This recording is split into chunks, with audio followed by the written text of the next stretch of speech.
ಅಪೊಸ್ತಲರ ಕೃತ್ಯಗಳು 2ನೇ ಅಧ್ಯಾಯ 42ನೇ ವಚನ.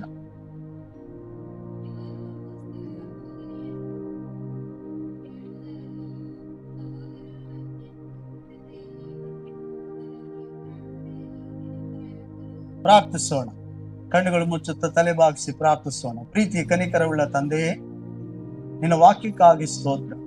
ನಿನ್ನ ವಾಕ್ಯವು ಮಧುರವಾಗಿದೆ, ಜೇನು ತುಪ್ಪಕ್ಕಿಂತಲೂ ರುಚಿಯಾಗಿದೆಯಪ್ಪ. ನಿನ್ನ ವಾಕ್ಯದ ಮೂಲಕವಾಗಿ ಸ್ಪಷ್ಟವಾಗಿ ಮಾತನಾಡು. ಕಲ್ಲಾಗಿರುವ, ಕಠಿಣವಾಗಿರುವ, ಕತ್ತಲೆ ಆಗಿರುವ ಹೃದಯಗಳಲ್ಲಿ ವಾಕ್ಯ ಎಂಬ ಬೆಳಕು ಪ್ರಕಾಶಿಸಲಿ. ಕರ್ತನಿನ ವಾಕ್ಯದಿಂದ ಅವರ ಮನನೇತ್ರಗಳು ತೆರೆ ಮಾಡು. ನಿದ್ರೆಗಳು, ಬೇಸರಿಗಳು, ದೇವರ ವಾಕ್ಯನ ಕದ್ದುಕೊಳ್ಳುವಂತ ದುರಾತ್ಮಗಳು, ದೇವರ ವಾಕ್ಯಕ್ಕೆ ವಿರೋಧವಾಗಿ ತಪ್ಪಾದ ಆಲೋಚನೆಗಳು ತರುವ ಸೈತಾನ ಕಾರ್ಯಗಳು ಈ ಸಭೆಯಲ್ಲಿ ಯಾವ ಮಕ್ಕಳ ಮೇಲೆ ಇರದಂತೆ ಯೇಸು ನಾಮದವರನ್ನು ಬಿಟ್ಟು ಹೋಗಲಿ. ಕರ್ತನಿನ ಸಹಾಯ ಮಾಡಿಕೊಂಡು ಯೇಸು ನಾಮದಲ್ಲಿ ಬೇಡ್ತೀವಿ ತಂದೆ, ಆಮೆನ್. ಹಲ್ಲೆಲೂಯಾ. ಓದಿಕೊಂಡಂತ ವಾಕ್ಯ ಭಾಗ ನಾವು ನೋಡುವಾಗ ಅಪೊಸ್ತಲರ ಕೃತ್ಯ 2ನೇ ಅಧ್ಯಾಯ 42ನೇ ವಚನ. ಇವರು ಅಪೊಸ್ತಲರ ಬೋಧನೆಯಲ್ಲಿ ಕೇಳುವುದರಲ್ಲಿಯೂ. ಮೊದಲನೇದಾಗಿ ಇಲ್ಲಿ 4 ವಿಷಯಗಳು ನಾವು ಕಲಿತೀವಿ. ಒಂದು, ಅಪೊಸ್ತಲರ ಬೋಧನೆ. 2ನೇದಾಗಿ ಸಹೋದರ ಅನ್ಯೂನ್ಯತೆ. 3ನೇದಾಗಿ ರೊಟ್ಟಿ ಮುರಿಯುವುದರಲ್ಲಿ ಅನ್ಯೂನ್ಯತೆ. 4ನೇದಾಗಿ ಪ್ರಾರ್ಥನೆಯಲ್ಲಿ ಅನ್ಯೂನ್ಯತೆ. ಹಲ್ಲೆಲೂಯಾ. ನಿರಂತರ ಆಗಿದ್ರು ಅಂತ ವಾಕ್ಯ ಹೇಳ್ತದೆ. ಆದ್ರಿಂದ ದೇವ ಮಕ್ಕಳಾದಂತ ನಾವು ಮೊದಲನೇದಾಗಿ ಏನಂತೆ, ಅಪೊಸ್ತಲರ ಬೋಧನೆಯನ್ನ ಕೇಳುವುದರಲ್ಲಿ. ಸಭೆ ಆದಿ ಸಭೆಗೆ ಹಿಂತಿರುಗಬೇಕು. ಆದಿ ಸಭೆಯಲ್ಲಿದ್ದಂತ ದೈವತ್ವ ಗುಣಗಳ ಕಡೆಗೆ ಹಿಂತಿರುಗಬೇಕು. ಏನಂದ್ರೆ ಉಪದೇಶವನ್ನ ಕೇಳಬೇಕು. ಹಲ್ಲೆಲೂಯಾ. ಉಪದೇಶ ಬಹಳ ಮುಖ್ಯ. ಹಲ್ಲೆಲೂಯಾ. ಅದಕ್ಕಾಗಿ ಆದಿ ಸಭೆಯಲ್ಲಿದ್ದಂತ ದೇವ ಜನರು, ವಿಶ್ವಾಸಿಗಳು ಏನ್ ಮಾಡ್ತಿದ್ರಂತೆ? ಅಪೊಸ್ತಲರ ಬೋಧನೆಯನ್ನ ಕೇಳ್ತಿದ್ರಂತೆ. ಹಲ್ಲೆಲೂಯಾ. ಈ ಉಪದೇಶದ ಮೇಲೆ ಸಭೆ ಕಟ್ಟಲ್ಪಡಬೇಕು. ಇವತ್ತು ಸಭೆಯಲ್ಲಿರೋ ದೈವ ಜನರು, ಸಭೆಯ ಸೇವಕರು ಉಪದೇಶಕ್ಕೆ ಒಳಗಾಗಬೇಕು. ಹಲ್ಲೆಲೂಯಾ. ಇದು ದೇವರ ದೃಷ್ಟಿಯಲ್ಲಿ ಮೆಚ್ಚುಗೆ ಆಗಿದೆ ಪ್ರಿಯರೇ. ಹಲ್ಲೆಲೂಯಾ. ನಾವು ಚರ್ಚಿಗೆ ಸುಮ್ಮನೆ ಬಂದು ನಾವು ಹೋಗೋದಲ್ಲ. ಸೇವಕರು ಉಪದೇಶ ಮಾಡುವಾಗ ಏನೋ ಕಲ್ಪನಾ ಕಥೆಗಳ ತರ ಕೇಳೋದಲ್ಲ. ನಾವು ಕೇಳ್ತಾ ಇದ್ದೀವಿ ದೇವರ ವಾಕ್ಯನ ಅಂತ ಹೇಳಿ ಏನೇನೋ ತಪ್ಪಾಗಿ ಅರ್ಥ ಮಾಡ್ಕೊಳ್ಳೋದು ಹೋಗ್ಬಾರ್ದು. ಹಲ್ಲೆಲೂಯಾ. ಅಷ್ಟೇ ಅಲ್ಲದೆ ದೇವರ ವಾಕ್ಯವನ್ನ ನಾವು ಕೇಳುವಾಗ ನಾವು ಮನಸಾರೆ ಮನ ಕೊಟ್ಟು ಕೇಳಬೇಕು. ಹಲ್ಲೆಲೂಯಾ. ಪ್ರಾರ್ಥನೆ ಪೂರ್ವಕವಾಗಿ ಕೇಳಬೇಕು. ದೇವರೇ, ನನ್ನ ಜೊತೆ ನಿಮ್ಮ ದಾಸನ ಮೂಲಕವಾಗಿ ಮಾತನಾಡಪ್ಪ. ಹಲ್ಲೆಲೂಯಾ. ದಾಸನ ಮೂಲಕವಾಗಿ ಮಾತನಾಡು ಎಂಬುದಾಗಿ ನಾವು ಪ್ರಾರ್ಥನೆ ಪೂರ್ವಕವಾಗಿ ಕೇಳಬೇಕು. ಯಾಕಂದ್ರೆ ದೇವರು ಅಪೊಸ್ತಲರನ್ನ ಇಟ್ಟಿದ್ದಾನೆ, ಬೋಧಕರನ್ನ ಇಟ್ಟಿದ್ದಾನೆ, ಸುವಾರ್ತಿಕರಾಗಿ ಇಟ್ಟಿದ್ದಾರೆ, ಪ್ರವಾದಿಗಳನ್ನ ಇಟ್ಟಿದ್ದಾರೆ. ಸಭೆಯಲ್ಲಿ 5 ವಿಧವಾದ ಸೇವಕರಿದ್ದಾರಂತೆ. ಹಾಗಾದ್ರೆ ಆದಿ ಸಭೆಯಲ್ಲಿ ಅಪೊಸ್ತಲರ ಬೋಧನೆಯನ್ನ ಕೇಳ್ತಿತ್ತಂತೆ ಸಭೆ ಅಂದ್ರೆ ಏನು? ಕೂಡಿ ಬರುವಂತ ಎಲ್ಲಾ ದೇವ ಮಕ್ಕಳು ಒಟ್ಟಾಗಿ ಕೂಡಿ ಬರೋದಕ್ಕೆ ಸಭೆ ಅಂತ ಕರೆಯೋದು. ಹಲ್ಲೆಲೂಯಾ. ಕಟ್ಟಡಗಳಲ್ಲ, ಈ ಗೋಡೆ ಅಲ್ಲ, ಈ ಸೀಟ್ ಅಲ್ಲ ಉಪದೇಶ ಕೇಳೋದು. ಜೀವವುಳ್ಳಂತ ನಾವು ದೇವರ ವಾಕ್ಯಗಳನ್ನ ಕೇಳುವವರಾಗಿರ್ಬೇಕು ಪ್ರೇರೆ. ಹಲ್ಲೆಲೂಯಾ. ಮಧ್ಯದಾಗಿ ಆದಿ ಸಭೆಯಲ್ಲಿದ್ದಂತ ಲಕ್ಷಣ ಏನಪ್ಪಾ ಅಂದ್ರೆ, ಆದಿ ಸಭೆಯಲ್ಲಿದ್ದಂತ ಐಕ್ಯತೆ ಏನಪ್ಪಾ ಅಂದ್ರೆ, ಅವ್ರು ಅಪೊಸ್ತಲರ ಬೋಧನೆಯನ್ನ ಕೇಳ್ತಿದ್ರು. ಅವರಿಗೆ ನೇಮಿಸಲ್ಪಟ್ಟಂತ ದೇವ ಸೇವಕರ ಬೋಧನೆಗಳನ್ನ ಅವ್ರು ಕೇಳ್ತಾ ಇದ್ರು. ಹಲ್ಲೆಲೂಯಾ. ನಾವು ನಮಗೆ ನೇಮಿಸಲ್ಪಟ್ಟಂತ ದೈವ ಸೇವಕರ ಬೋಧನೆ, ಉಪದೇಶವನ್ನ ನಾವು ಕೇಳುವವರಾಗಿರ್ಬೇಕು. ಅದಕ್ಕೆ ವಿಧೇಯರಾಗುವವರಾಗಿರ್ಬೇಕು ನಾವು. ಹಲ್ಲೆಲೂಯಾ. ಅರ್ಥ ಆಯ್ತಾ? ಆದ್ರಿಂದ ಆದಿ ಸಭೆಯಲ್ಲಿ ಏನಾಗಿತ್ತು? ಆದಿ ಸಭೆಯಲ್ಲಿ ಬಹಳ ಜನ ಉಪದೇಶಕರಿದ್ರು, ಬಹಳ ಜನ ಪ್ರವಾದಿಗಳಿದ್ರು. ಅವರೆಲ್ಲರೂ ತಿಳುವಳಿಕೆ ಉಳ್ಳವರೇ. ಅವ್ರಿಗೆಲ್ಲರಿಗೂ ಮೋಸೆ ಧರ್ಮಶಾಸ್ತ್ರ, ಪ್ರವಾದಿಗಳ ವಚನಗಳು ತಿಳಿದಿತ್ತು ಪ್ರೇರೆ. ಅವ್ರಿಗೆಲ್ಲರಿಗೂ ಬೈಬಲ್ ವಾಕ್ಯಗಳನ್ನ ಓದಿ ಅರ್ಥ ಮಾಡ್ಕೊಳ್ಳುವಂತ ಜ್ಞಾನವು, ಸಾಮರ್ಥ್ಯವೂ ಇತ್ತು. ಆದ್ರೆ ಅವರೆಲ್ಲರೂ ಕೂಡ ಅಪೊಸ್ತಲರ ಬೋಧನೆಗೆ ಕಿವಿಗೊಡ್ತಿದ್ರು. ಹಲ್ಲೆಲೂಯಾ. ದೇವರು ಯಾರನ್ನ ಸೇವಕನಾಗಿ ನೇಮಿಸಿದ್ದಾರೋ, ದೇವರು ಯಾರನ್ನ ಲೀಡರ್ ಆಗಿ ನೇಮಿಸಿದ್ದಾರೋ, ದೇವರು ಯಾರನ್ನ ಕುರುಬನಾಗಿ ನೇಮಿಸಿದ್ದಾನೋ, ಆ ಕುರುಬನ ಸ್ವರಕ್ಕೆ ಮಂದೆ ಕಿವಿಗೊಡುವಂತದ್ದಾಗಿತ್ತು. ಹಲ್ಲೆಲೂಯಾ. ಇವತ್ತು ನಾವುಗಳು ಏನ್ ಮಾಡ್ತಾ ಇದೀವಿ ಪ್ರೇರೆ? ಹಲ್ಲೆಲೂಯಾ. ಆದ್ರಿಂದ ಸಭೆ ಯಾವಾಗ್ಲೂ ಸೇವಕರ ಏನಂತೆ ಮೂಲಕವಾಗಿ ದೇವರು ಮಾತನಾಡೋ ವಾಕ್ಯದ ಶಬ್ದಕ್ಕೆ ಕಿವಿಗೊಡಬೇಕು. ನಮ್ಮ ಜೀವಿತದಲ್ಲಿ ದೇವರ ಅದ್ಭುತಗಳನ್ನ ಮಾಡಬೇಕಂದ್ರೆ, ನಮ್ಮ ಕುಟುಂಬಗಳಲ್ಲಿ ದೇವರ ಅದ್ಭುತ ಕಾರ್ಯಗಳನ್ನ ಮಾಡಬೇಕಂದ್ರೆ, ಸಭೆಯಲ್ಲಿ ಹೆಚ್ಚಾದಂತ ಅದ್ಭುತ ಕಾರ್ಯಗಳು ಜರುಗಬೇಕಂದ್ರೆ, ಮೊದಲನೇದಾಗಿ ನಾವು ಈ 4 ವಿಷಯಗಳಿಗೆ ನಿರಂತರ ಆಗಿರ್ಬೇಕು. ಒಂದು, ಅಪೊಸ್ತಲರ ಬೋಧನೆ ಕೇಳುವುದರಲ್ಲಿ. ಎರಡನೇದಾಗಿ ಏನಂತೆ, ಸಹೋದರ ಅನುನ್ನತಿಯಲ್ಲಿ. ಮೂರನೇದಾಗಿ ರೊಟ್ಟಿ ಮುರಿಯೋದ್ರಲ್ಲಿ. ನಾಲ್ಕನೇದಾಗಿ ಪ್ರಾರ್ಥನೆಯಲ್ಲಿ ನಿರಂತರಾಗಿರ್ಬೇಕು. ಯಾವಾಗ ನಿರಂತರಾಗಿರ್ತೀವೋ, ಅಂದ್ರೆ ಯಾವಾಗಲೂ ಮಾಡುವವರಾಗಿರ್ತೀವೋ, ಆಗ ನಮ್ಮ ಜೀವಿತದಲ್ಲಿ ಅದ್ಭುತಗಳು ಕಾಣ್ತೀವಿ. ಆಗ ನಮ್ಮ ಕುಟುಂಬಗಳಲ್ಲಿ, ನಮ್ಮ ಮಕ್ಕಳುಗಳಲ್ಲಿ ಅದ್ಭುತಗಳು ಕಾಣ್ತೀವಿ. ಆಗ ನಮ್ಮ ಸಭೆಗಳಲ್ಲಿ ಅದ್ಭುತ ಕಾರ್ಯಗಳು ನಾವು ಕಾಣ್ತೀವಿ. ಸಭೆ ಒಳಗಡೆ ಕಾಲು ಇಡುವಾಗಲೇ ಅದ್ಭುತ ಕಾರ್ಯಗಳನ್ನು ದೇವರು ಮಾಡ್ತಾನೆ. ಹಲ್ಲೆಲೂಯಾ. ಅದಕ್ಕಾಗಿ ಸಭೆ ದೇವ ಜನರು ಯಾವ ರೀತಿಯಾಗಿ ಬದಲಾಗಬೇಕಂದ್ರೆ, ನಾವು ಉಪದೇಶವನ್ನ ಕೇಳಬೇಕು, ದೇವರ ವಾಕ್ಯವನ್ನ ಮನಸಾರೆ ಕೇಳಬೇಕು. ಏನೋ ಕೇಳೋ ರೀತಿ ಅಲ್ಲ, ಅಲಕ್ಷ್ಯ ರೀತಿಯಲ್ಲಿ ಕೇಳೋದಲ್ಲ, ಏನೋ ಒಂದು ಆಲೋಚನೆಗಾಗಿ ಕೇಳೋದಲ್ಲ.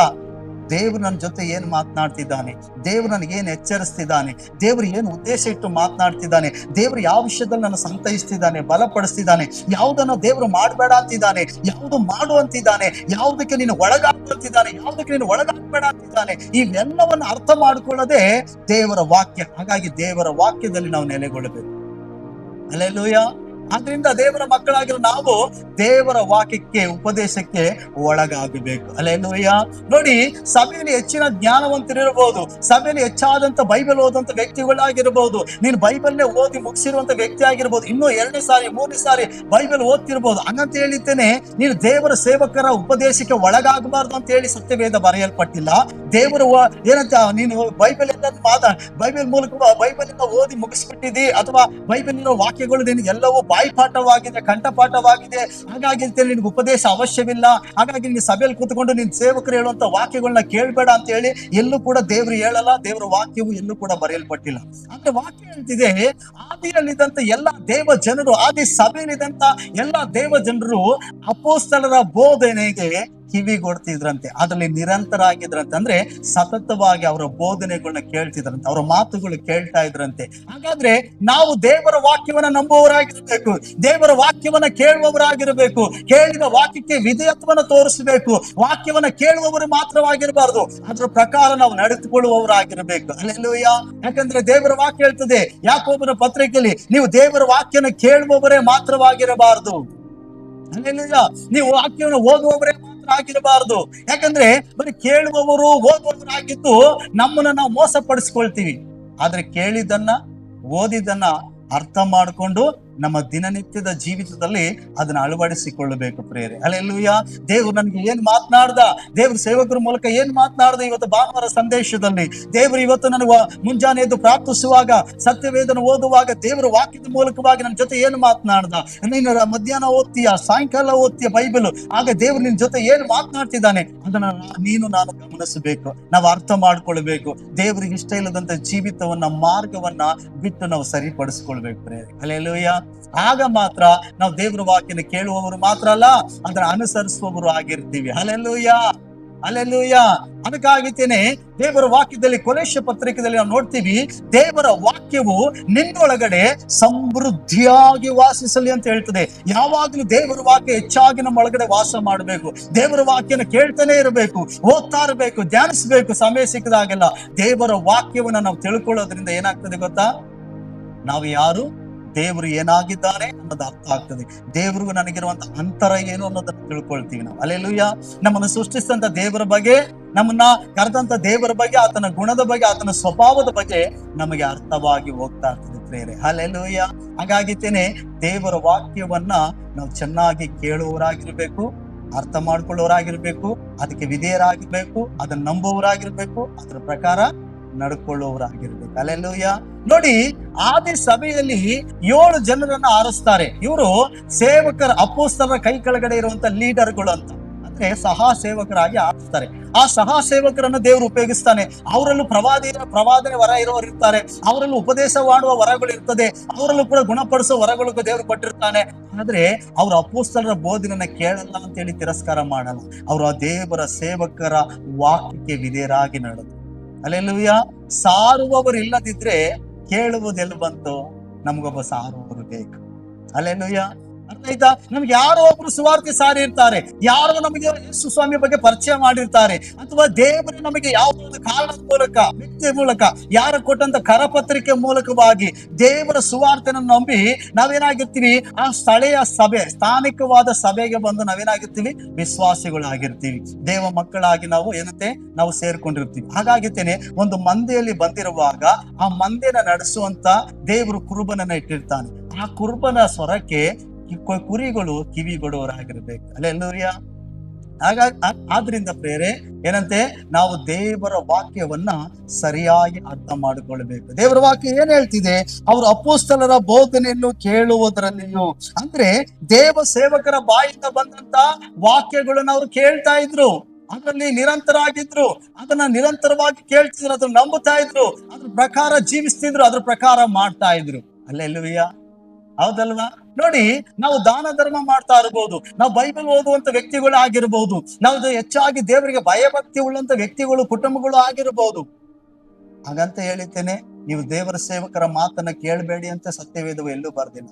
ನೋಡಿ, ಇದೇ ಅಪೊಸ್ತಲರ ಕೃತ್ಯಗಳು 10ನೇ ಅಧ್ಯಾಯದಲ್ಲಿ ಒಬ್ಬ ಕೊರ್ನೇಲಿಯನ್ ಎಂಬುದಾಗಿ ಒಬ್ಬ ದೇವ ಭಕ್ತನು ಬರ್ತಾನೆ. ಅವನು ದೇವ ಭಕ್ತನಂತೆ, ದೇವರಲ್ಲಿ ಭಯಭಕ್ತಿ ಉಳ್ಳವನಂತೆ, ಅವನು ದಾನ ಧರ್ಮ ಮಾಡ್ತಿದ್ನಂತೆ, ಅವನು ನಿತ್ಯವೂ ಪ್ರಾರ್ಥನೆ ಮಾಡ್ತಿದ್ದಂತೆ, ಅವನು ಮೋಸೆ ಧರ್ಮಶಾಸ್ತ್ರ ಮತ್ತೆ ಪ್ರವಾದಿಗಳ ವಚನಗಳನ್ನ ಎಲ್ಲವನ್ನು ಓದ್ತಿದ್ನಂತೆ, ಅವನು ಯೇಸುವಿನ ಬಗ್ಗೆ ತಿಳ್ಕೊಂಡು ರಕ್ಷಿಸಲ್ಪಟ್ಟಿದ್ದಾನೆ. ಹಲ್ಲೆಲೂಯಾ. ನಂಬಿಕೆ ಇಟ್ಟಿದ್ದಾನೆ, ದಾನ ಧರ್ಮ ಮಾಡ್ತಿದ್ದಾನೆ. ಆದ್ರೆ ಅವನು ಪರಿಪೂರ್ಣನಾಗಬೇಕಾದ್ರೆ, ಅವನು ರಕ್ಷಣೆ ಹೊಂದಬೇಕಾದ್ರೆ ಯಾರ ಅವಶ್ಯಕತೆ ಬೇಕಾಗಿತ್ತು?